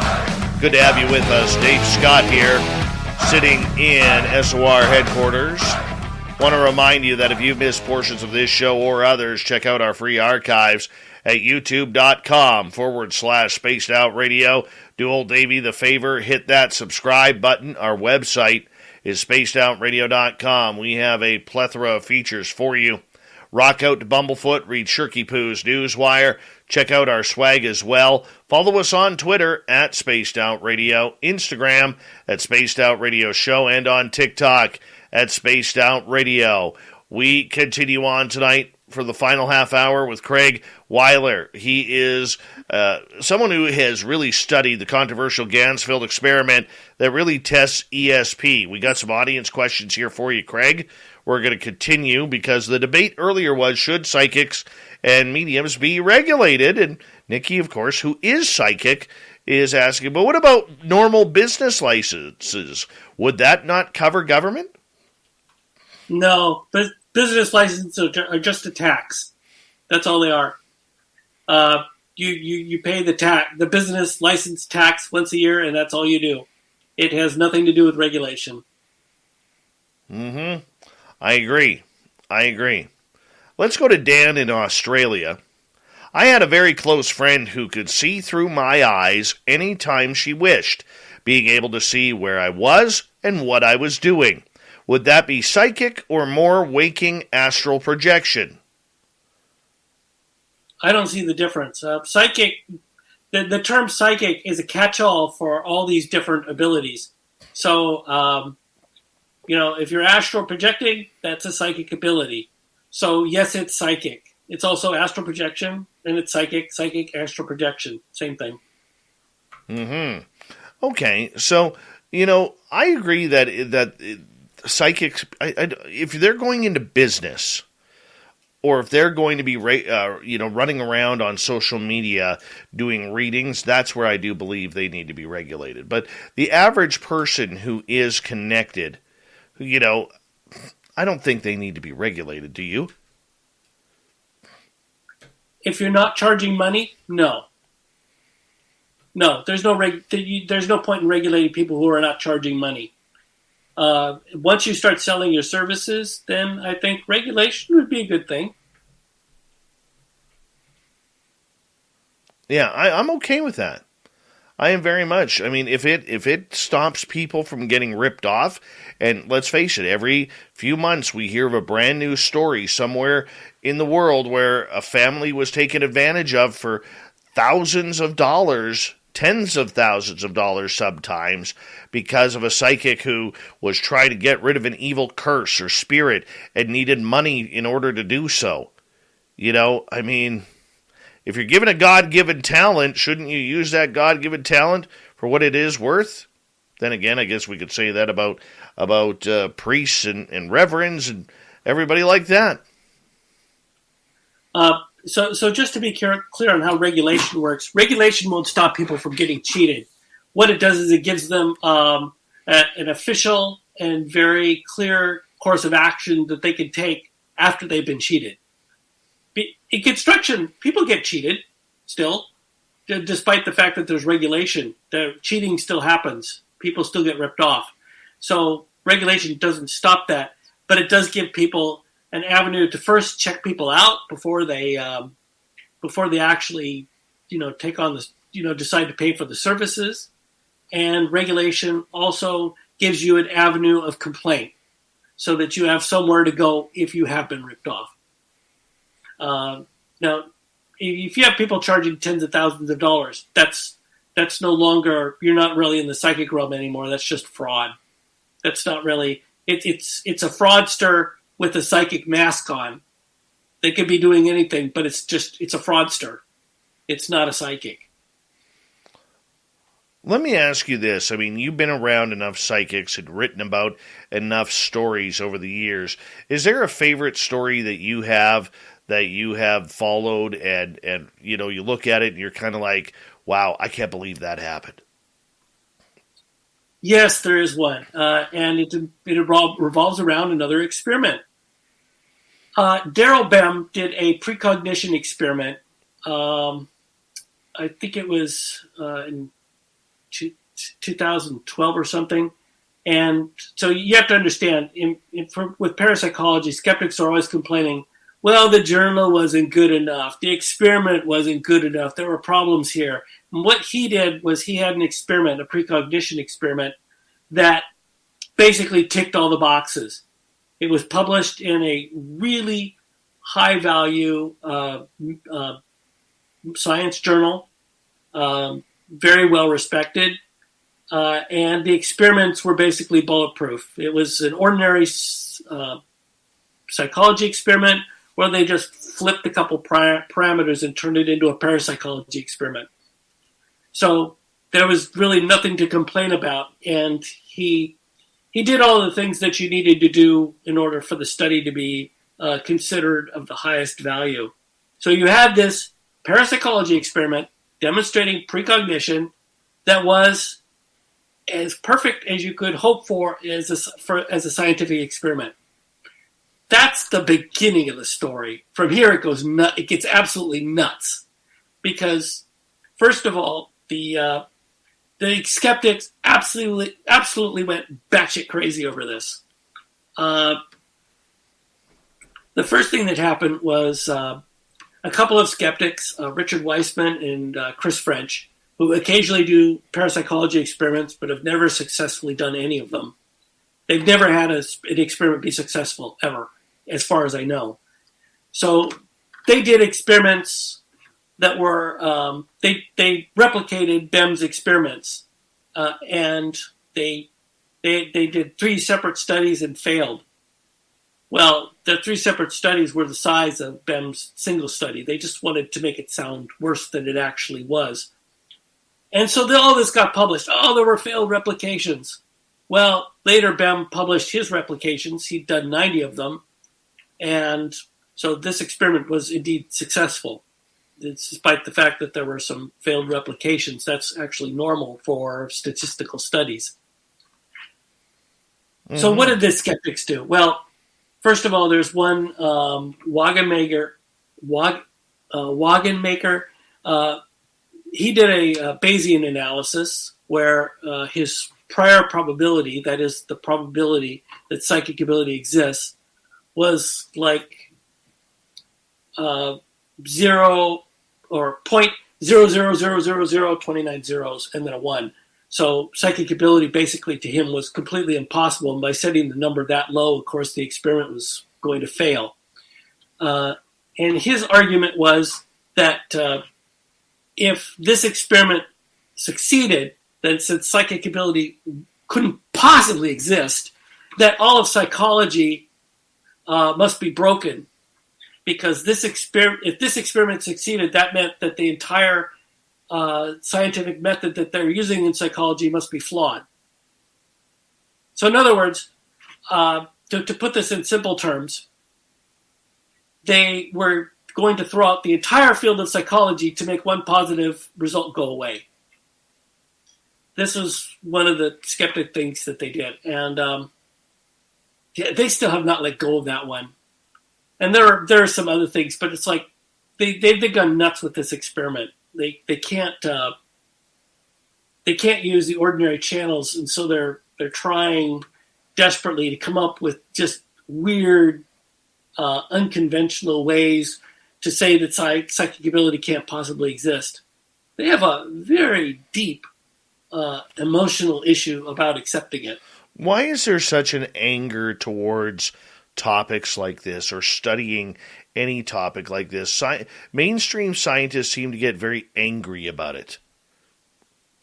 I've noticed that anger. In fact, that's one of the tells that I'm dealing with a skeptic that's probably not going to be rational is this anger. My initial impression is they know they're wrong somewhere deep down. And this is their emotional response to it. That they have to be angry about it and dismissive, because any other approach is listening, actually considering that this might be true. Right. Like I did a show on the Mandela effect the other night, and people get so angry about some of these topics. Like it is fierce and vile. We're going to never listen to your channel again, and this is a garbage conversation. Why would you waste my time over things like this? We see it all the time. I don't understand the complete anger that people have for a different type of subjective thinking. I agree. I've sometimes discussed other controversial topics with people, and the anger comes right up. They're the only avenue they have is to attack you, to turn into something personal, because being wrong is simply something that's emotionally not acceptable to them. Mm-hmm. They can't deal with it. Literally can't deal with being wrong. Like, I don't mind skepticism, but this goes way far beyond that, don't you think? It does. It goes way beyond it. Well, normal skepticism is weighing both sides, right? You're looking at the evidence from both sides, and then you're not going to accept a conclusion until you have what you consider to be sufficient evidence. That's skepticism, and there's no problem with that at all. But what you see with this kind of stuff where these people are getting angry is they're weighting their sources 100%, and they're weighting your sources 0%. And there's no getting past that. So everybody that they agree with is 100% right, and everybody you agree with is 100% wrong. There's no way around that in an argument. You can't come up with a good discussion because they're simply not listening. Mm-hmm. No, I could say that. And I like Jenny's comment here. She says, Dave, it's fear. Because the scientific community thinks that even though there's millions upon millions of questions that still need to be answered, they have drawn perimeters on what science is now. And Dr. Bob McGuire, who is a good friend of this show, he used to be a part of the science and mathematics team in Virginia Tech University until he retired recently. And the one thing that's disappointed him after 50 plus years of science is the narrow-mindedness that scientists are having today, where they should be opening up their minds to everything from ESP to telepathy to Sasquatch to ET contact. I mean, it's all right if they don't exist. It's all right by using experimentation and study in order to prove that they don't. Because right now we don't know either. Well, exactly. And you encounter this all over the place. Mitch Horowitz gave, he's a journalist that advocates for parapsychology occasionally, and likes to talk about the occult. He's written for the New York Times, but when they published a hit piece on, I think it was Daryl Bem's research,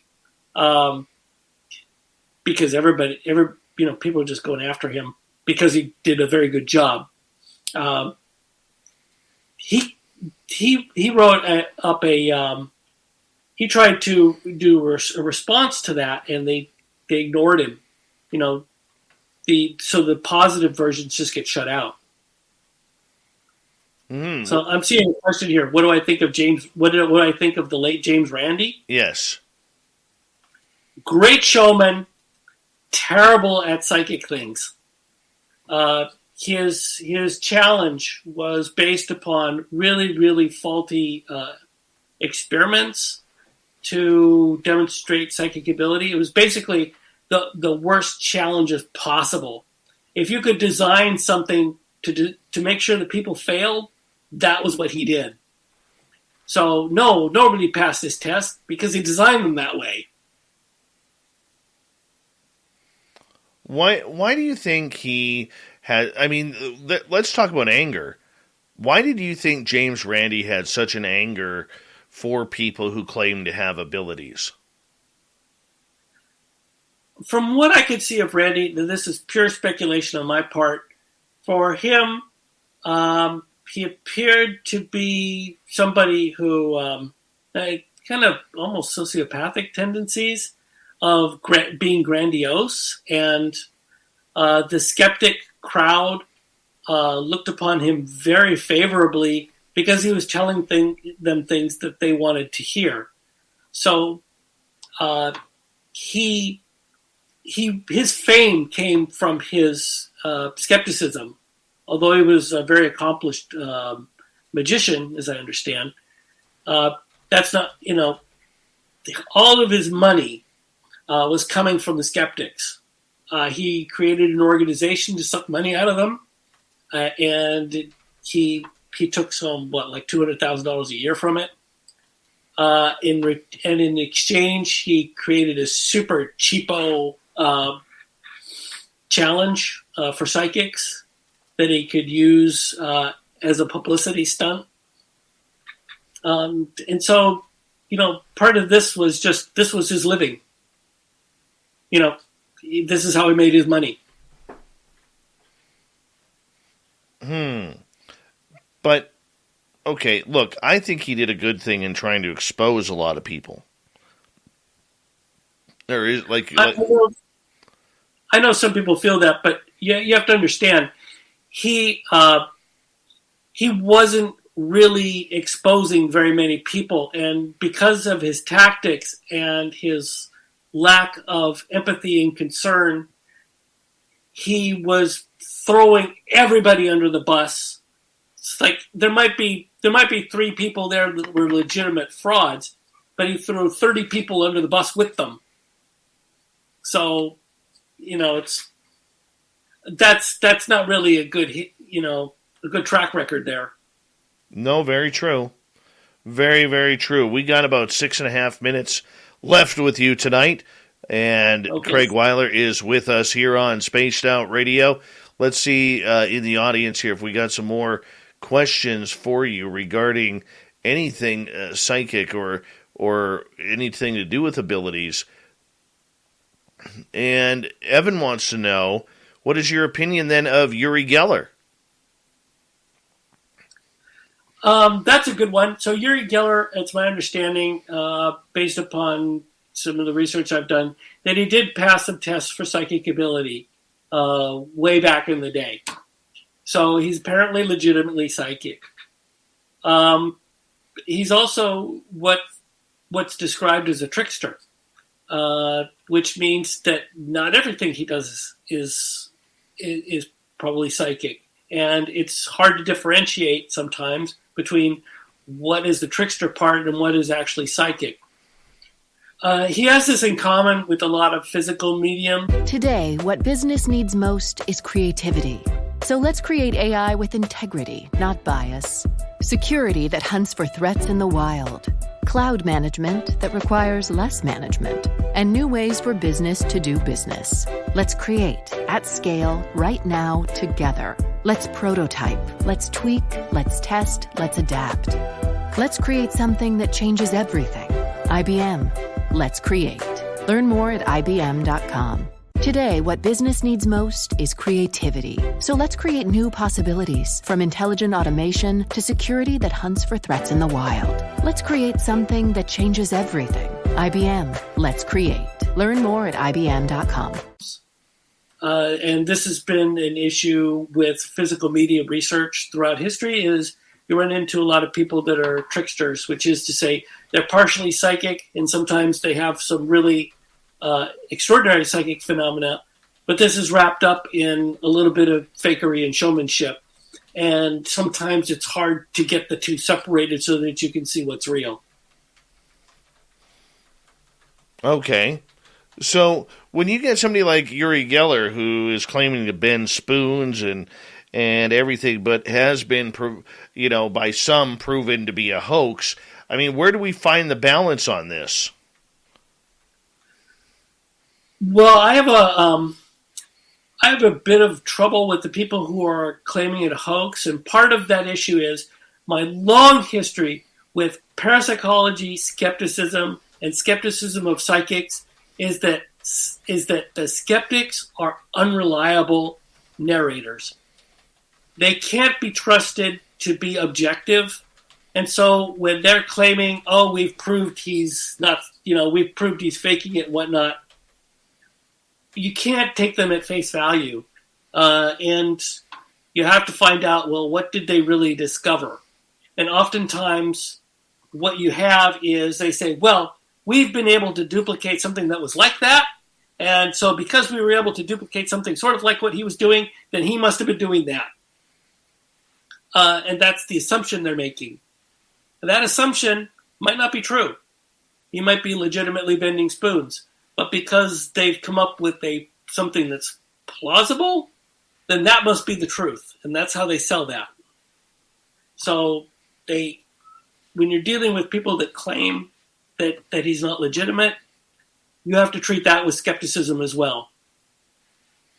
Well, that's where it gets interesting. That is absolutely where it gets interesting.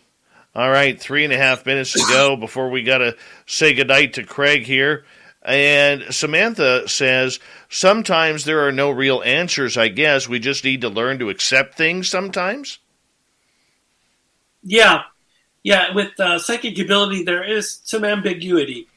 There are, for example, situations where you don't know whether you came up with something sort of logically or whether it was a psychic, something psychic that came to you. This sometimes happens for doctors, for example, just using an example where they will see somebody and get a list of symptoms and then come up with a correct diagnosis because they felt like this was it. They may not say it was psychic, excuse me. However, the symptoms might have had like 30 other different potential causes, but they knew which one it was. So was it their skill or was it their psychic ability? You never really know. Gloria would like to know, she says, I saw a video of a woman being healed from a tumor by chanting. Do you think this is possible? I've heard of sound being used in healing, but anytime you see a video of something, you got to stay skeptical. You can't trust videos. It's too easy to fake. I would agree with you on that. Very much agree with you on that. Craig, it's been an absolute pleasure to get you back on Spaced Out Radio. to talk about all of this. Ganzfeld Experiment, ESP, what's going on in the field, because there is always so much that we are being bombarded by, that to have somebody that like you who could come in and sort it out for us, we really do appreciate it. Thank you. Do me a favor, take the next 90 seconds, tell everybody where they can find your work and more understanding of what the Ganzfeld Experiment is. Regarding the Ganzfeld, I have an article out on Paranormal Daily News, which you can find easily by searching. So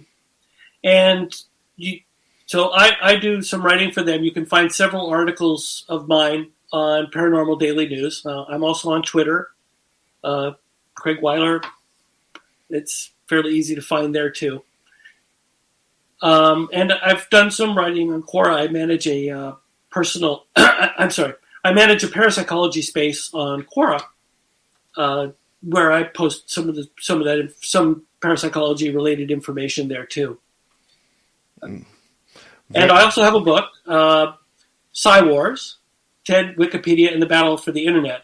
And there I go into a great deal of depth on the conflict between skeptics and parapsychology, and how exactly the mechanism for why this all occurs. That is awesome. I want to say a big thank you again, Craig, for coming on Spaced Out Radio. Absolute pleasure to have you here and to have you break it all down for us. Good luck in your research as well. Thank you very much, Dave.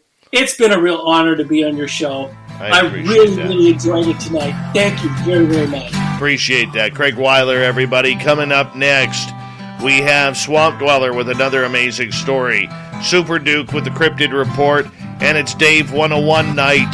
We'll be back on Spaced Out Radio right after this at Hour 3.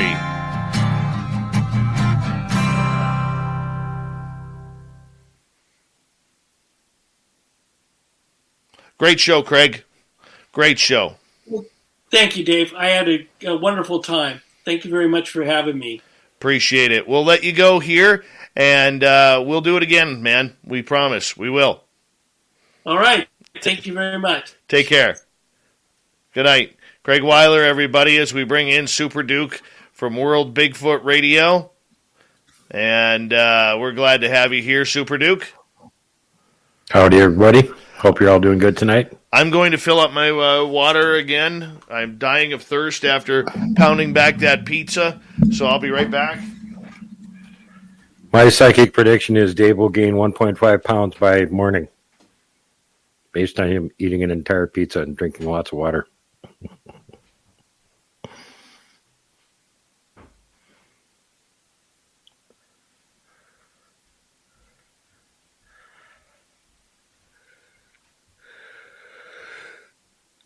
I got the chat room up so I can see what you guys are typing.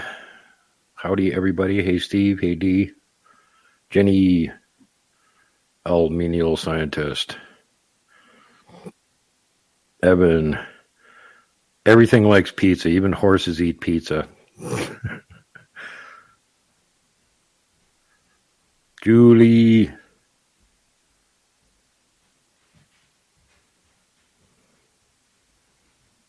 Angels, how you doing? Yeah, Ivan T. Sanderson, that's the man. He would look into anything, and it drove people absolutely nuts that he would do that. The latest on it, Tony, is that nobody has wanted to pay the big whopping price to buy it, so it's sitting in limbo until somebody with a pile of money comes along or they drop the asking price.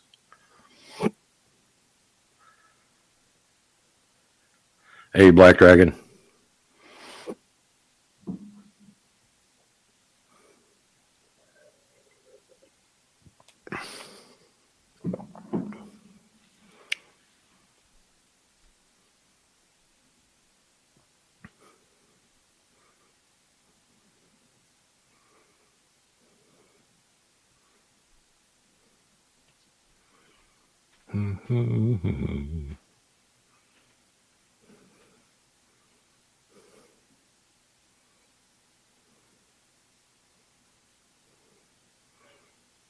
Dave's taking a while. I hope he doesn't get mugged by that obnoxious El Omni Volador guy or something.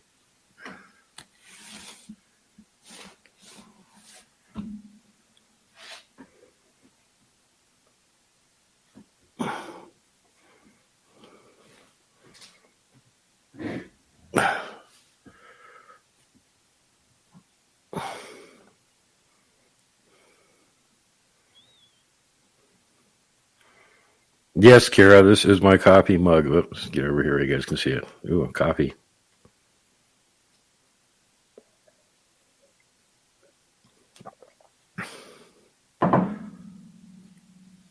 Since I'm going to probably be up all night editing anyway.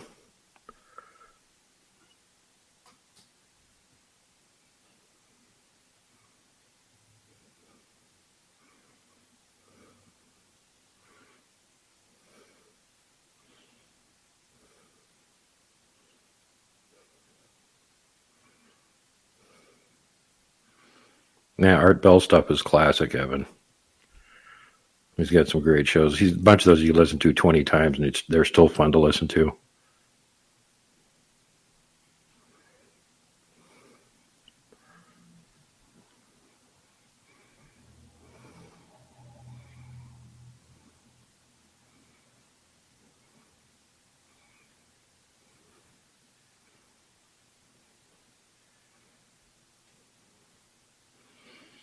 Bama! Bam, I wish I had your help tonight. Guess what I found in episode 122? Yeah, there's more of them.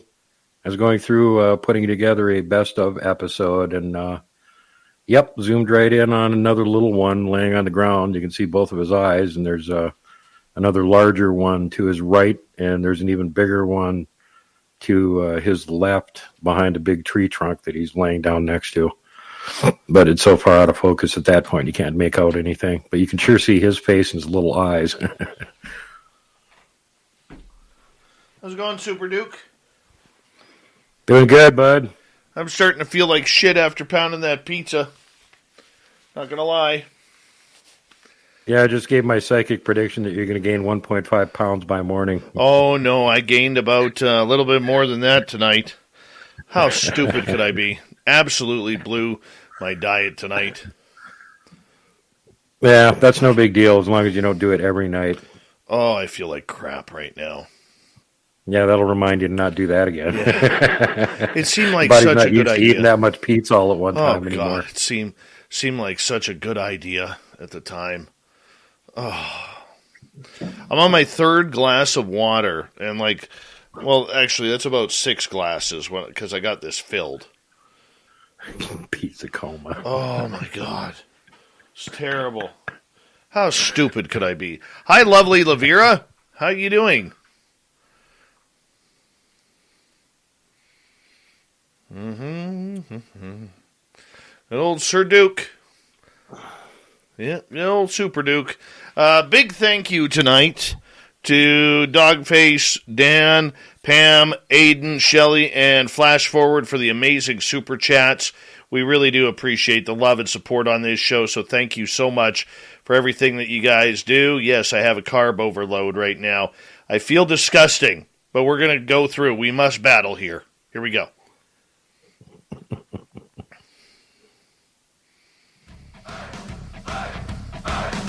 Would you like to connect with us? Head to spacedoutradio.com for all your latest show info. Now, back to Dave Scott and SOR. Here we go with the third and final hour of Spaced Out Radio tonight. Good to have you with us. My name is Dave Scott. We very much appreciate earning your listening ears wherever you are on this beautiful planet we call Earth. Hi to everyone listening in on our terrestrial affiliates around North America, digitally on TalkStream Live, Revolution Radio, and KPNL. All of our archives are free. Join us at youtube.com/Spaced Out Radio. Do us the favor, hit that subscribe button. The Desert Clam has set the password for tonight in the SOR Space Travelers Club. Foyer. Foyer is your password.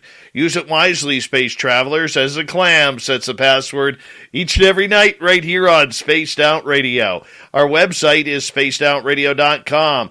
We have a plethora of features for you. Rock out to Bumblefoot, read Shirky Poo's Newswire, check out our swag as well.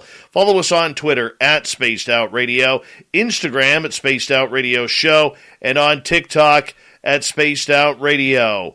It is time once again where we head into the swamp. Our resident swamp dweller taking us on another spooky story tour.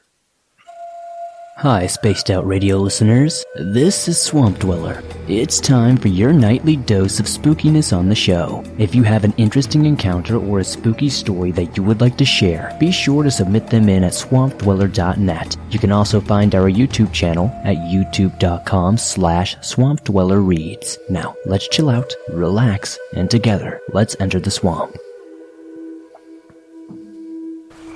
This one started out as a regular night. 3 of my friends and I went out into this Adirondack mountain shelter that we called the Addy. It was maybe about 500 feet into the wood lot at the edge of our dorm parking lot. It is basically a small lean-to shelter built out of logs with a metal roof and an open front. It is a spot we had been going to almost every single night for several years to smoke weed before bed, and sometimes even during the daytime. Occasionally, we would see some strange things that we could not quite explain, like random lights off in the distance of varying colors disappearing and reappearing in no consistent pattern. The woods were several acres deep in that direction, and it was a rural area with family-owned agricultural fields, at some point past the forest. You could walk for probably 30 minutes in that direction and still not be out of the woods. This night, we saw the same lights, and they often are accompanied by an uneasy feeling, like there's static in the air. Granted, I know every time we saw these things we were smoking, but I don't really get all that paranoid when I smoke. But I digress. It was a trend, and I was not the only one noticing them. Anyway, this one night, all of us were feeling uneasy and hyper-aware of our surroundings, trying to finish up our bowl and go back to the dorm. Then, suddenly out of nowhere, there was a huge crash on top of the metal roof of our Addy. All 4 of us happened to be sitting in a small circle inside the corner of the shelter of the floor. We all were getting terrified and grabbed each other, ducking as close as we could to the floor, expecting the shelter's roof to collapse in on us. It felt like a huge tree fell on top of the shelter. A moment later, when the shelter had held strong, we all shakily looked around. We all quickly decided to get up and get back to the dorm as quickly as we could. It was night, so we could not see very well. So, we were leaving, but all our hearts were racing, and we were too shaken up to stay and investigate. The next day, we went out during the daytime to see if we could investigate and see what happened. We looked to see if there was a tree that fell, and there were no downed trees around the Addy, and no fallen branches large enough to make the sound that we heard. That was something terrifying to discover. I tried doing some research to see if anything weird happened out in those woods or in that area of the Adirondack Mountains. Previously, as I have stated, I have had several unexplainable experiences there throughout the years. I found out that there is an old fort about 15 to 20 miles away from where we are, and there's a big ambush involving Native Americans way back during the French and Indian War, where many Native Americans and French died. I always wondered if any of the paranormal experiences in those woods were related to the Native American spirits that previously called those woods their home. I'll never know for sure, but it is an interesting thing to think about, and something I'll never forget.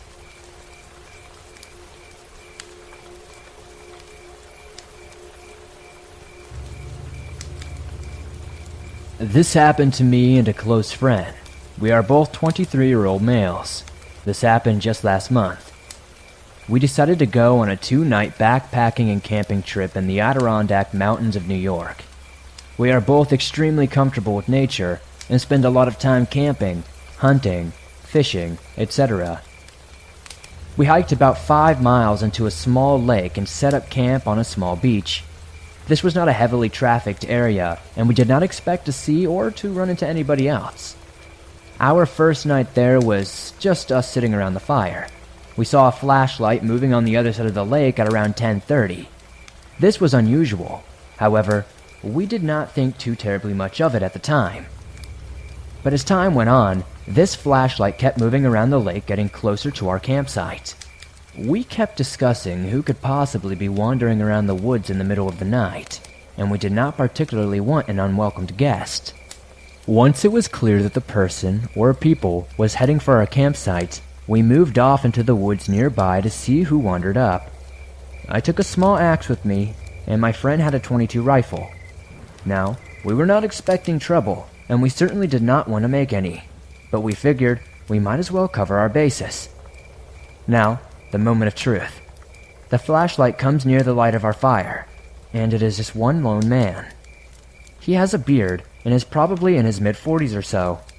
The scary part is what he was carrying. It turned out to be a pump-action shotgun. He walked around the campsite a few times and then proceeded to enter our tent. After rummaging around for a minute or so, he came out and started yelling. I know you're out there. Why don't you come and say hello? My friend and I remained motionless under a hemlock tree about 50 yards away. That is when the man proceeded to fire his shotgun into the woods, not too far from where we were sitting. He also swung his flashlight around several times. After what felt like hours, he grabbed my friend's backpack and a few articles of clothing we had drying off near the fire and threw them in to burn. My friend, who had his .22 trained on the man the entire time, asked me if I should shoot. I told him not unless he spots us and starts to point the gun in our direction. Thankfully, the man moved off from where he had come after a little while. We waited until his flashlight was on the other side of the lake, ran out, grabbed everything we could fit in my backpack and took off. It was now around 2 or 3 a.m. at this point. We ran out the trail with flashlights and made it back to our car as the sun was coming up. We immediately went to the police department and reported it, where we also spoke to some forest rangers. That was it really. I have not heard anything back from the police. It was not mysterious, however, it creeped the absolute hell out of us. Oh, man. Can you imagine camping in the middle of the night, Super Duke, and you hear some noise, and all of a sudden a dude walks up on you with a shotgun? That would not be fun. Oh, yeah, I can picture that. I camp in places like that. I camp in Montana. Yeah, I mean, you may have the Sasquatch up there that have the shotguns as well. So, I don't know. All right, Super Duke's here. Cryptid Report coming up right now.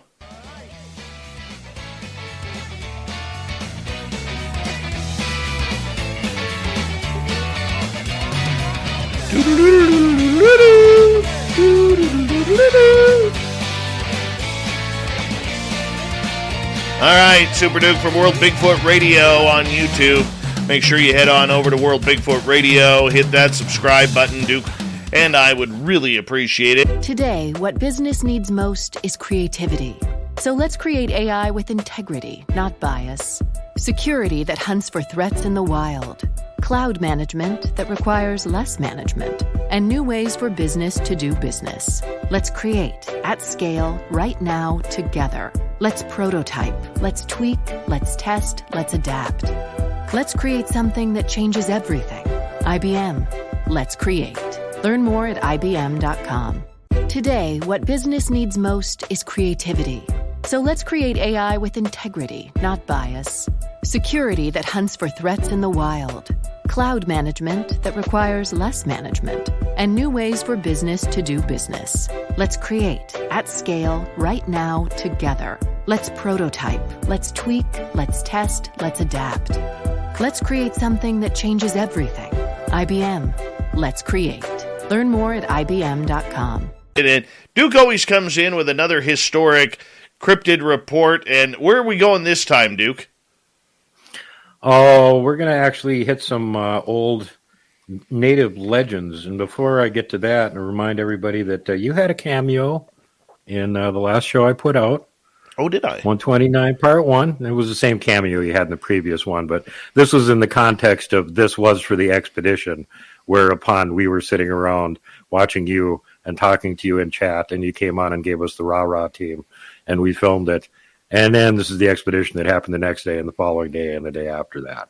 Very cool. So, thank you. Yeah, everybody that saw Part 1 really enjoyed it, and they enjoyed the fact that you're rah-rahing and cheering us on that we don't get killed or otherwise molested by Sasquatch. So I appreciate that too, Dave. Well, you know what? Remember, you don't ever want to get molested by a Sasquatch unless, Duke, you ask for it. Yeah, well, that ain't going to happen on my side. Oh, come on, Duke. A nice 8-foot female, gives you the old pouty lips and flashes her big eyelashes at you. Just no. Speaking of females, I was one of the pieces of video I was going over because part of what we did on that expedition was go and shoot comparison video where we had actually filmed suspects before. So I'm back there at the same place. Okay, here's that X structure. You zoom in past it, and what's there? There's nothing there. When I was here last time and filmed, there was something there. It looked like a young female Sasquatch. She ain't there now. So I'm digging out this piece of video, and I'm going through it, and I'm going, what in the F is that? I zoom in on something. It's laying on the ground next to a tree. And yeah, it's a little one. You can see his face. You can see his eyes. His eyes blink. And I'm looking more carefully at it, and I'm like, the damn camera kept trying to focus in on this branch, autofocus in front of him instead of the actual objects I'm trying to get. So he's not in perfect focus. You can see him really good. But there's at least 2 or 3 around him that are a little bit further back that are just, you're never going to be able to make them all with the quality of video I got. But again, very disturbing. You go back and you look at your old video and you're like, oh, there's another one that I totally missed. How many of them were around me watching me? But anyway, let's get to the reports. These are from Giants, Cannibals, and Monsters, most excellent book by Kathy Muskowitz-Strain. And Kathy actually works with a whole bunch of the native tribes documenting things that they consider to be extraordinarily important anthropologically and culturally, old ruins or something like that, and make sure that the Park Service knows about them so they don't get wrecked up by people. And in the process of doing that, she was gathering reports from all these different tribes of their names for Bigfoot, legends about it, stories about it from their perspective, and 2 of them in here that are really interesting. Oh, and before I get on this and forget it, in the back she's got a actual dictionary of all the Indian tribes that she was talking to and what they told her their name for Bigfoot is. And it's fairly exhaustive, so it's worth having the book just for that. But the first one we got here is the Sitka, and the source of this is Life Among the Paiutes, Their Wrongs and Claims by Sarah Winnemucca. And there's a bunch of you will probably know that name will ring a bell. She ain't talking about Bigfoot here. She's talking about the red-headed giants. Among the traditions of our people is one of the small tribe of barbarians who used to live along the Humboldt River. It was many hundreds of years ago. They used to waylay my people and kill and eat them. They would dig large holes in our trails, and at night, if any of our people traveled at night, which they did, they were still afraid of these barbarous people, but they would oftentimes fall into these holes. That tribe would even eat their own dead. Yes, they would even come and dig up our dead after they were buried and would carry them off and eat them. Now and then they would come and make war on my people. They would fight, and as fast as they killed one another on either side, the women would carry off those who were killed. My people say they were very brave. When they were fighting, they would jump up in the air after the arrows that went over their heads and shoot them back. My people took some of them into the families, but could not make them like themselves. So at last, they made war on them. This war lasted a long time. Their number was about 2,600. The war lasted 3 years. My people killed them in great numbers, and what few were left went into the thick bush. My people set the bush on fire. This was right above Humboldt Lake. Then they went to work and made tule or bulrush boats and went into Humboldt Lake. They could not live there very long without fire. They were nearly starving. My people were watching them all around the lake and would kill them as fast as they would come on land. At last, one night, they all landed on the east side of the lake and went into the cave near the mountains. It was the most horrible place, for my people watched at the mouth of the cave and would kill them as they came out to get water. My people would ask them if they would be like us and not eat people like coyotes or beasts do. We talked the same language, but they would not give it up. At last, my people were tired, and they went to work and gathered wood and began to fill up the mouth of the cave. Then the poor fools began to pull the wood inside till the cave was full. At last, my people set it on fire. At the same time, they cried out to them, "Will you give up and be like men and not eat people like beasts? Say quick, we will put out the fire." No answer came from them. My people said they thought the cave must be very deep or far into the mountains. They had never seen the cave nor known it was there until then. They called out to them as loud as they could, "Will you give up? Say so. You will all die." But no answer came. Then they all left the place. In 10 days, some went back to see if the fire had gone out. They went back to my third or fifth great-grandfather and told him they must all be dead. There was such a horrible smell. This tribe were called people eaters, and after my people had killed them all, the people around us called us Sedukara. It means conqueror, and it also means enemy. I do not know how we came by the name of Paiutes. It is not an Indian word. I think it is misinterpreted.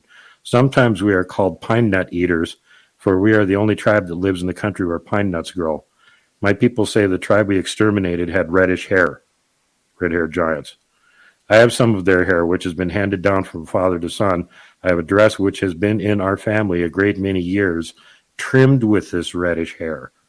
I'm going to wear it at some time when I lecture. It's called the morning dress, and no one has such a dress in my family. It should also be noted that this cave is well known, been documented. There's an interpretive center next to it. They spirited away all pertinent data, except for they missed the greasy giant's handprint on the ceiling of the cave that a Bigfoot researcher got a picture of about 10 years ago with a big Bowie knife next to it for scale. Or apparently one of them was reaching up on the roof of the cave while the fire was going on. So now we go to up in Oregon, the Modoc tribe. And what they are talking about here is, in fact, Bigfoot. And the source here is encounters with the Matakagmi. Many Smokes, National American Indian Magazine, fourth quarter, 1968. One of the things that interests me very greatly on this is that name, Matakagmi. In Tibet, the Yeti's actual name is Meto Kangmi. Oh, weird. Here's the story. Grandfather was walking along a deer trail near a lake just about dusk when he saw up ahead something that looked like a tall bush. Upon coming a little closer, he became aware of a strong odor, sort of musky. He then gave a close look at the bush and suddenly realized it was not a bush at all, for it was covered from head to foot with thick, coarse hair, much like horsehair. He took a step closer, but the creature made a sound that sounded like, "Nyah!" Grandfather now knew that this was one of the old ones that they spoke about, a Sasquatch. Although it was growing darker, Grandfather was able to see quite clearly two soft brown eyes through the hairy head part. Then the creature moved slightly, and Grandfather made a motion of friendship and laid down the string of fish that he had been carrying. The creature evidently understood this, as it quickly snatched up the fish and struck out through the timber nearby. It stopped only for a moment and made a sound that my grandfather never forgot, a long, low. Grandfather called them people. He referred to them as people called Matakagmi. It was only a few weeks after his encounter with the Matakagmi that he was awakened one morning by strange noises outside his cabin. Upon investigating, he found a stack of deer skins, fresh and ready for tanning. Off in the distance, he heard that strange sound once again. After this, there were other items left from time to time, such as wood for fuel and wild berries and fruits.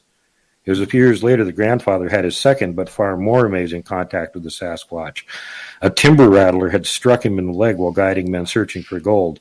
He had been ahead of the group and was therefore alone when it happened. Grandfather killed the snake and started to come back down, but then passed out. As best he can remember, he became sick to his stomach. When he came around again, he thought he was dreaming, for 3 large Sasquatch, about 8 to 10 foot tall, surrounded him. He noted that they had made a small cut on the snake bite and then somehow removed some of the venom and placed cool moss on the bite. Then one of the Matakagmi made a kind of grunting sound, and the two lifted him up and took him down a trail that he did not know. Finally, after some little descent down the mountainside, they placed him under a low, brushy tree, and they left. Again, Grandfather heard that mournful cry of the Sasquatch. After a while, he began to feel better and then took his .44 caliber cap and ball pistol and fired some shots in the air. Finally, the gold party found him. Grandfather said nothing about what happened concerning the Sasquatch. He was taken back to where the pack mules were tied and then onto the nearest little town where he rested for a few days and then returned to Tule Lake. Grandfather told only his immediate family about this encounter, and after this would never take anyone for any amount of money to Mount Shasta region. He would only say, "Matakagmi live, that holy place. I have friends there." For many years in the still of the evening or sometimes late at night, he would still hear the sound that he knew was them, the call of the Sasquatch. Grandfather went on to relate that the Matakagmi were not vicious, but were very shy, especially of the white man, and they generally only came out in the evenings and at night. They lived chiefly on roots they dug and berries, and only ate meat in the bitterest of cold weather. Their homes are in deep mountainside burrows unknown to man. Wow. There's your 2 native tales for the night, giants and Bigfoot. My goodness. My goodness. You know what? I mean, they're 2 totally different tales. One basically says they're man-eaters. The other one, they're there to help a guy who gets bitten by a rattlesnake. Yeah, and that's kind of the point I wanted to make here, because they're all this stuff is getting lumped into, oh, it's all Bigfoot. No, it isn't. Those red-haired giants were giants. They have their giant shoes that they pulled out of the cave. Bigfoot doesn't wear shoes. Bigfoot doesn't make duck decoys. They don't have tools. All this stuff that they pulled out of the cave where these guys had been barbecued was of giant size and the type of stuff humans make. Bigfoot doesn't do that. Their red-haired giant enemies were giants. Weird. Very weird. What's your take on this? You think Bigfoot is the, rattlesnake poison sucking out of the leg kind of guy? Or do you think that it's a little bit more ominous than what we're led to believe? That's not the only story I've heard of Sasquatch helping people. Bob Garrett down in Texas, when he was out prospecting, he got in a similar situation where he was out by himself and he got hurt. And he was super sick, and it was about 20 miles out to get out again. He was by himself. He started trying to make the trek out, and somewhere along the way, he passed out. And when he woke up, there was a Sasquatch there putting him down at a trailhead. And this was the same one that had been hanging around his camp for about 6 months and being friendly and non-aggressive, and left him food a couple times, and he left it food a couple times. So when I guess it perceived that he was going to die, it decided to help him out and hauled him out to a trail where humans could find him. This also makes you wonder about some of these reports of the little missing children that are too small to really explain what happened. And the area that they disappeared in has been searched over and over and over again. And all of a sudden they show up in the area again. How's that possible? Somebody brought them back and put them back there. It's the only way it could happen. Only way, dude. Search team people aren't idiots, If there was a little kid, they would pretty much easily be able to find them. Oh, I hear you. I totally hear you, my friend. 30 seconds left. Let everybody know where they can find World Bigfoot Radio. You can find it on YouTube. You can find it on BitChute, Bright Eon, Odyssey, and Rumble. And you can also find my social media groups on MeWe, it's World Bigfoot Central, and on Facebook, it's Montana Bigfoot Project. Duke, always a pleasure to have you on Spaced Out Radio. We'll talk to you next week, my friend. And take care, everybody. And of course, don't let the Wookiees bite you. Nope. Don't hug the Wookiees. Never. Never. Coming up next, it's Dave 101. Canada's finally in the UFO game. What does this mean? We'll be back right after this on Spaced Out Radio.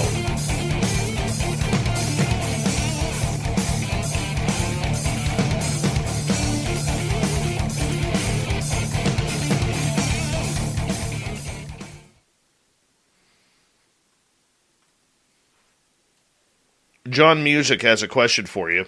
What do you think about all the children found returned dead face down in water in the same spot that was already searched over 100 times? Yeah, same thing. It makes you wonder what happened. They were obviously killed somewhere else, and then the body was left there. Most of the times when these kids disappear, they just never find them. And then you've got the dramatically redacted magic bear over in, where was it, in the Carolinas, where the kid disappeared for 3 days, and it was like in the 30s and raining. And then like 3 days later, they found him. He's perfectly fine. He said a bear took care of him. Yeah, teddy bear. Right. A teddy bear. Yeah, magic teddy bear. It was Winnie the Pooh. Winnie the Pooh actually lives over there. Now we know where he's at. Because an actual bear in the winter is not going to take care of a kid. No. Nope. And it's funny that people use that argument.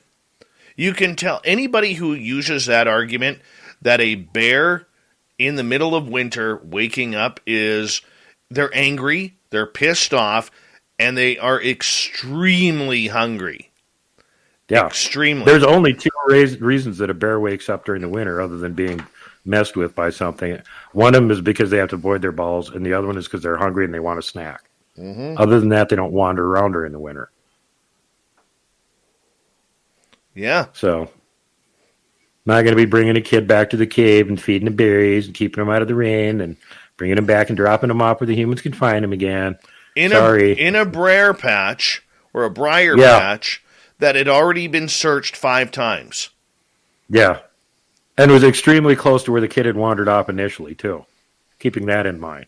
Evan, it was like 100 feet from where he disappeared. Evan is wondering if you've ever seen Thinker Thunker. Oh, God, yeah. Thinker Thunker's the man. He hardly ever makes a bad call. He's really accurate. I don't know the Summer Wells case. Pam, I'm sorry. What do you say about small children taken out of locked houses and cars with no tracks or any scientifically plausible explanations? I have no idea what's doing that, but it ain't Sasquatch. They're taking out of locked vehicles and the door's still on it. Mm-hmm. They got big fumbly fingers, and, they're going to open the door, they'll just rip it right off if they can't get in. Mm-hmm. Agreed. We had the report of a ranger that was saved from a fire over here a little bit to the west of me and had been trying to get away from it. He was in a big open field and got too much smoke and passed out. And then when he woke up, he wasn't in his truck. He was laying in the woods somewhere. And he heard people's voices, and he got up and started walking to them. And he was only about 40 or 50 feet in the woods, and he came out in the clearing, and there was two more rangers with their trucks there, had a blockade to keep people from going further up the mountain where the fire was going on. And they were relieved to see him because they had been wondering where he went to. And he told them he didn't know how he got there, but he surmised his truck was further up the road from where they were. So he jumped in the truck with one of them, and they went up to find his truck. And when they got up there, sure enough, his truck was sitting there. It had been out in the field. It had kind of like low grass through it, so it had been very minimal fire damage to the truck. It had just been all smoke going through it that had knocked him out. The only damage to the truck was that the roof was peeled back like a sardine tin. Because whatever took him out of the truck apparently didn't know how to open a door. So it just peeled the roof off. Wow.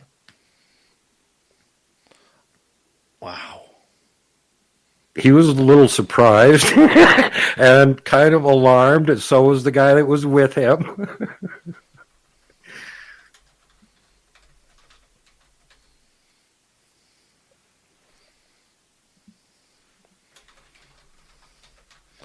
All right, Super Duke, I got to get ready here. So we'll call it the night unless you want to hang out in the background. Nah, I got to get going. Like I said, now that I found that more video, I've got to go do a breakdown on it. Damn it. Nice. Oh, well, it's a needful thing. That'll be out next week. You can see me catch another one on camera and him trying to duck down and blinking. Go have fun editing, buddy. I will. Thanks, Dave. Thanks, everybody. Have a great night. Talk to you next week, bud. Super Duke, Spaced Out Radio's own Dookie Poo right there. Dookie Poo. I went there. I went there.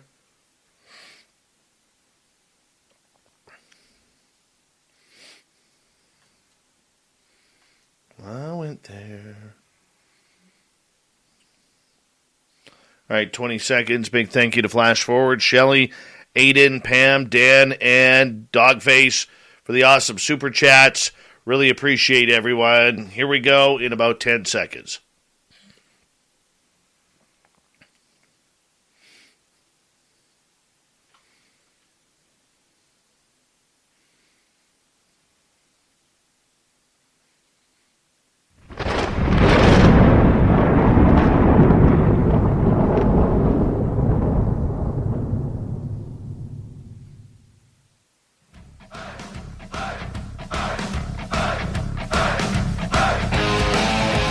We rounded third. We're heading for home tonight on Spaced Out Radio.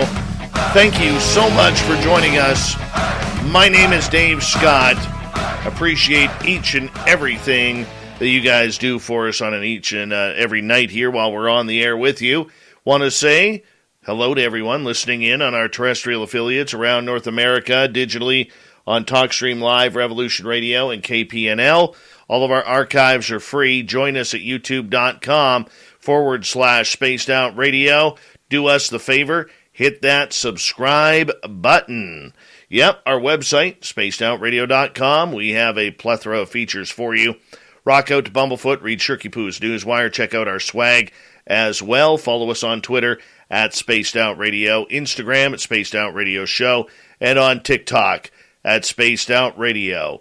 It is time once again where I decide I got to give my opinion on something. Yeah, let's do it. It's Dave 101. It's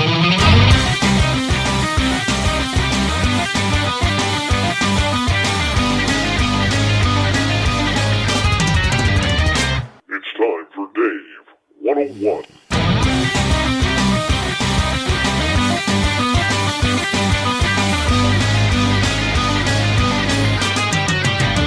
Well, yesterday we actually found out that our good friend in Ottawa, Member of Parliament Larry Maguire, who's from the province of Manitoba. With bills to pay and debt piling up, it's easy to feel overwhelmed. Personal loans through NetCredit can provide funding up to $10,000 to help you get back on track financially if eligible. Our secure application process allows you to customize the terms that work for you and your budget. So check your eligibility today without affecting your credit score and help get your finances back on track. NetCredit, a more personal loan. All NetCredit loans and lines of credit are offered by a member of the NetCredit family of companies or one of our lending partners. Visit netcredit.com/partners for more information. Today, what business needs most is creativity.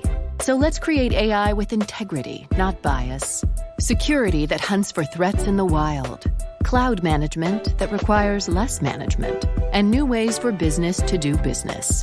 Let's create, at scale, right now, together. Let's prototype. Let's tweak. Let's test. Let's adapt. Let's create something that changes everything. IBM. Let's create. Learn more at IBM.com. Actually decided to ask about UFOs on camera during a committee meeting on natural resources. His question was to the deputy minister, a gentleman by the name of John Hannaford, basically saying, we have had reports of 3 drones or unidentified aerial phenomena being seen hovering over Canada's nuclear facilities. What do we know about this? Is our security safe? Now, as you know, I've been talking about Canada's role in ufology for the last couple of years. And look, for our American audience, this may not be, top of the line information because you guys got a lot of woo down there. But up here, it's been a silent topic. The question is, will it take off? Now, I know myself and Daniel Otis, the freelance journalist who broke this story yesterday, literally have been working on this together for a while. All right, I was able to proudly give Daniel the in that he needed to get some stories from the inside from some of my sources within Canada's capital of Ottawa. And together, we've been pursuing a lot of information and sharing information, most of it privately, because at this point of the game, we got to figure out who the players are, what is happening, why is it happening, but most of all, why has it been so silent? Now, I've got an opportunity to talk to my sources in Ottawa. I got an opportunity today to talk again with Daniel Otis, and we're pretty happy over what went on. We're very happy. So the big thing is this.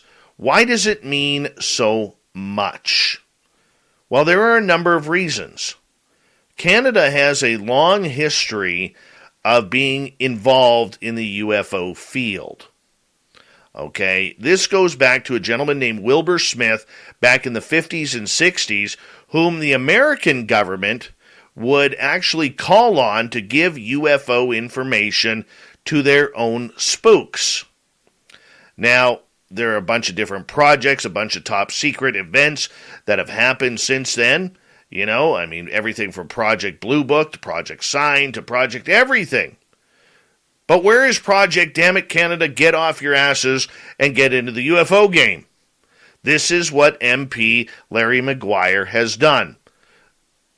Now, there are a couple of obstacles that need to go over here. Number one, will he continue the pressure of talking about unidentified aerial phenomena not only in committee meetings, but around Ottawa as well, namely question period during House of Commons sittings?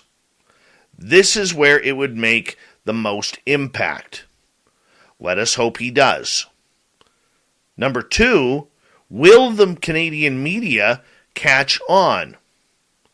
And I can tell you right now, as I predicted yesterday with Victor Vigiani, so far, the Canadian media has not caught on to what he asked. Has not deemed it important enough if they've seen it at all, which I highly think I doubt they have. Why? Because, let's face it, the Canadian media is not watching some sort of standing committee meeting over nuclear facilities. However, where they may be able to pay attention now is because of what's happening in Ukraine, where the Russians seem to be firing their rockets into a nuclear energy facility, where if it blows up, it would be more disastrous than Chernobyl itself back in 1986. That's just what this world needs. So are the aliens now hovering over nuclear facilities in Canada? We have to find out. This would probably be rated under high security, and any findings probably would be hidden from the public at this time due to national security. Look, it's an ugly world out there. We don't know if it is aliens or if it is the Germans, the Chinese, the Iraqis, the Afghanis, I don't know, pick a country. Russia, China, Japan, North Korea? Who knows? But what we do know is that it's happening. And what we do know is the door has been opened. Now, we know this is going to be a fight getting this into the mainstream. We really do. Spaced Out Radio is pseudo-mainstream, being on 6 terrestrial radio stations, but only 1 in Canada at Saga 960 AM in Mississauga, Ontario, which is by Toronto, about 30 minutes and a couple hours from Ottawa. We also know that Daniel Otis, the freelance writer who broke the story, will literally, continue his press. And now that he's working 3 days a week for the Canadian Television Corporation, CTV, it might be able to get some legs. People are starting to trust his word. So, we now have to keep up the pressure. The rest of the media in this country is not, so it's up to us. And trust me, it's a fun war. All right? I can tell you right now, I texted with Lou Elizondo yesterday regarding what Larry Maguire had stated, and Elizondo responded to me with this. He says, I have a good update for you regarding this. Do I know what it is yet? No, he hasn't responded. I'm sitting on bated breath here. Bated breath. Waiting. Fingers crossed. Waiting that it is something good. Something juicy. But the other thing that this does too is it also establishes Canada's role in NORAD with UAP. Recently, due to breaking news right here on Spaced Out Radio, we found out that members of the Scientific Coalition of UAP Studies, along with Hal Puthoff, met with members of Parliament in Canada to try and find out what is Canada's role exactly with this. Perfect. It needed to happen. Now, I don't know for a fact, but by Elizondo's text to me, I would say there's a good chance that maybe he's met with Canadian officials. I would say there's a good chance that maybe Chris Mellon has as well, but we just haven't heard about it. The fact that Canada is getting interested in this subject is good. It's good for the citizens. It's good for the media if they ever get their heads out of their butts to cover this subject. And it is good for everybody in the United States who's been putting pressure on the U.S. to bring this topic to light. And it also provides another angle that the American media may catch on to before the Canadian media ever does, to figure out what is happening over friendly Canadian skies. Now, just a couple of days ago, Daniel Otis also released a report, 290 pages of almost 500 reports of UAP encounters that included airline pilots, military, police, citizens like you and me. Happening over the years. It needed to happen. Look, there is big news with this subject.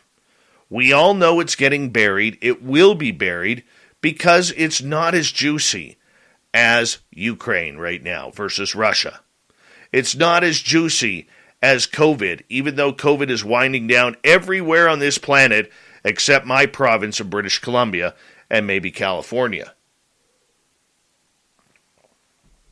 It is also not as juicy as being woke, which our media now is.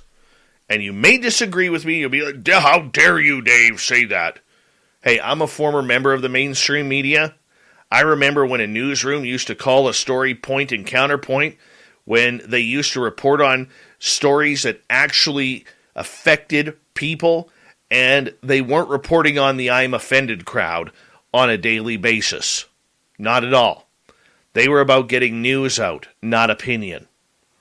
And that's what news is. News sometimes is supposed to hurt people. Not hurt people, hurt, people. All right?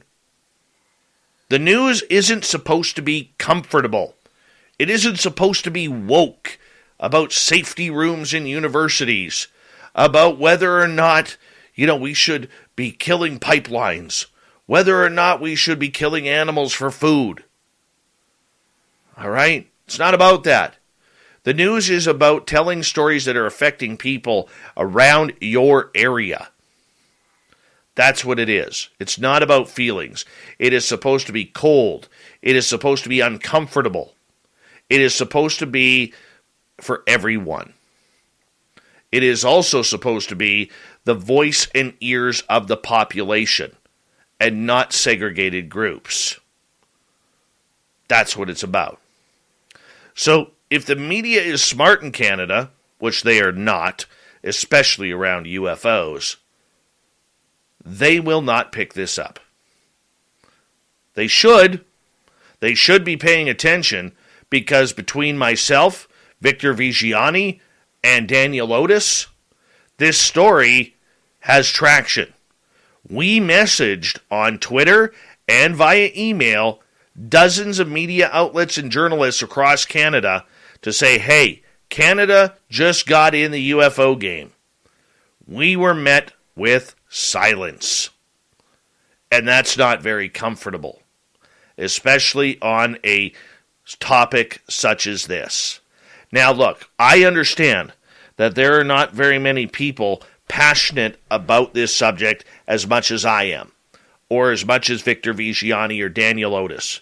But you know what? UFOs, UAP, are a reality that we need to start taking a little bit more seriously, especially in Canada here, being best friends and partners in everything with our beautiful friends in the United States. We have no choice. We need to be able to do this. We need to do it together. And if Canada isn't holding up their end of the bargain, shame on them. But we also need more members of Parliament, like Larry Maguire, who are going to come on out and talk about this subject and ask those difficult questions on the record, on camera, in Ottawa, Ontario, the nation's capital. The best thing we can hope for now is that Larry Maguire does not go silent, but instead decides to push this subject and this topic further. He has to get it into the House of Commons, and he has to get it into question, period. Otherwise, this subject will fall right on the floor, like so many politicians do each and every day with the topics that they are concerned about. And that is your Dave 101. All right, let's get to Shirky Poo's news, shall we?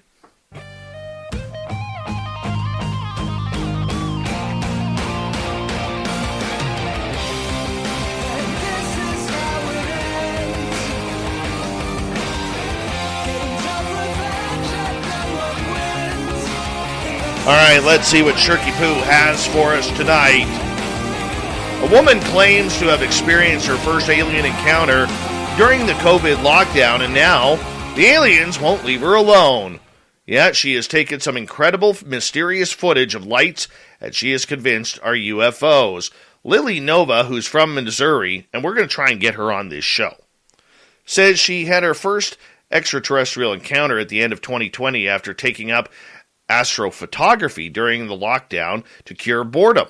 Now, she experiences ET visits on a daily basis as aliens approach her in all manner of unearthly spacecraft. She said, "My first encounter with aliens and UFOs was very intense. I went outside for some fresh air one night and immediately locked my eyes with bright light hovering over the neighborhood. Oh, wow. I started investigating and realized it was a UFO. Seconds later, I looked away briefly, and when I looked back, there was a second craft that was much closer. I could actually see the triangular shape of the craft. The UFO did some impressive maneuvers to show me that it wasn't a regular aircraft before they disappeared above me.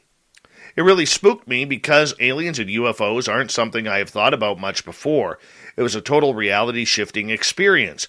A couple of months later, I had my second encounter, and after that it kept happening more frequently, and now I'm having experiences daily. During my encounters, I have always been able to see what the beings look like." Oh, here we go. We got some woo now. On one of the first beings I saw was a girl with light blue skin. She had no hair, but she was very beautiful. She was wearing a skin-tight gray suit, and I saw her shipmates standing behind her in the same uniform. I've also seen other groups of beings with light blonde hair, fair and glowing skin, and bright blue eyes. Oh, she gets the good-looking ones. Damn her. I believe they send messages of themselves to me through telepathy. I think they are easing me into an introduction, as it would be such a shocking experience for any human to have an alien walk up to you. It truly is. I can vouch for that one. Lily believes these extraterrestrial beings then gave her some space to process the experience before happening again.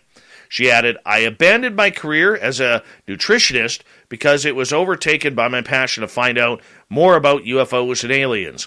Now she claims to have developed a sixth sense and intuitive gut feeling for when they are going to appear to her. She said, "Since the shock wore off, I just feel joy, love, and peace.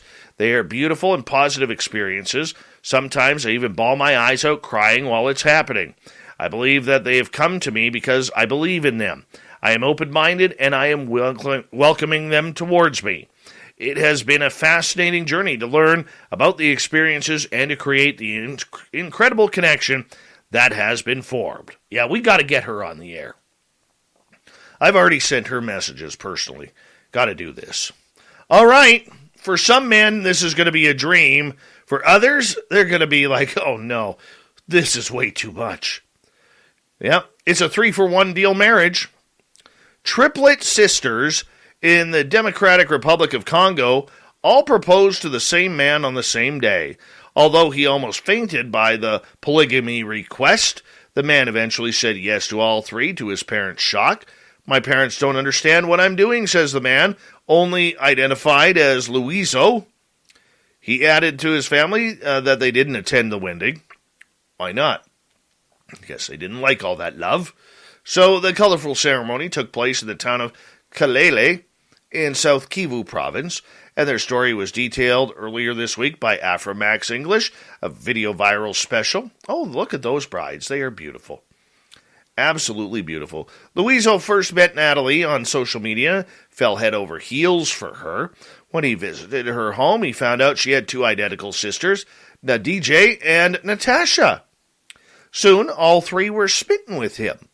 After meeting all three, Luizo couldn't tell them apart and had asked which one was which, but soon he fell in love with the triplets, and what a time was right. Well, the trio decided to give him the ultimatum.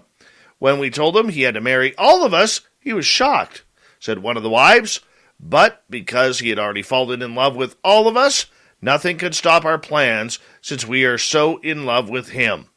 Well, that would be one expensive divorce if that happened. Florida man, who is absolutely built like the Incredible Hulk, went wild at Orlando International Airport February 24th. Video, of course, caught. As the clip shared on YouTube by Jessica Smith shows the hulking man, Ryan Austin Martin, man with 3 first names, trying to punch down a door and challenging people to fight him in the airport. Martin apparently didn't like that he was being filmed, saying, "You want to see a show? I'm going to effing put up a show." Then he punches a door and yells, "Who wants to fight? Let's go." Police later said he had gotten into a fight with his wife and pushed his 6-year-old daughter. Oh, what a jerk. What a jerk. He also said at one point, "Yo, pal, don't even think of coming over here. You're going to end up dead." Yeah, Orlando police arrived, tasered him, and, now he's in jail. Isn't that always the case? What a way to ruin a family vacation. Terrible. I want to say a big thank you to Shirky Poo for the fantastic news. Big thank you to myself for the Dave 101. That was hard work. Super Duke from World Bigfoot Radio. Swamp Dweller for another amazing story. And Craig Weiler talking parapsychology and the Ganzfeld experiment. We got Mr. Ron Bumblefoot Thal rocking in the background with Little Brother is Watching. Bumblefoot is the official music of Spaced Out Radio, rocking us in and out of every single show. Get your horns up for the guitar god himself. Special thanks to everybody listening in at home, at work, in your cars, wherever you may be. Thank you to everyone in our chat rooms tonight. YouTube, Twitch, LGAB, Revolution Radio, Spreaker, Facebook, the Space Travelers Club, and on Twitter at hashtag Spaced Out Radio.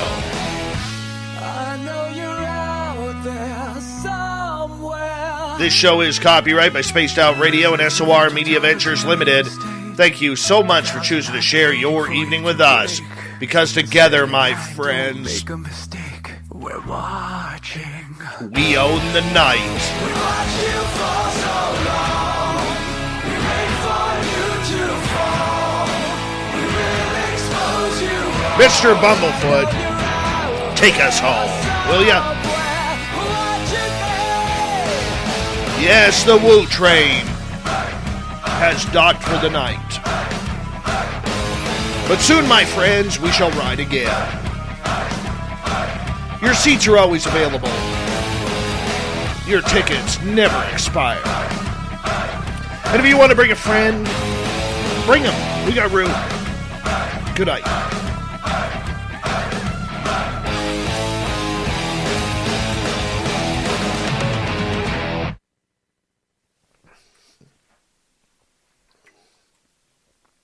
In a world that's a little simpler comes the tale of Veltima fungicide. Swift, simple, and secure. It's a corn-growing story without all the drama. Unless you add totally epic music, really random sound effects, and a cool announcer guy. Get ready for the blockbuster yields of the summer with Veltima fungicide from BASF. Coming soon to a field near you. Always read and follow label directions. Today, what business needs most is creativity. So let's create AI with integrity, not bias. Security that hunts for threats in the wild. Cloud management that requires less management. And new ways for business to do business. Let's create, at scale, right now, together. Let's prototype, let's tweak, let's test, let's adapt.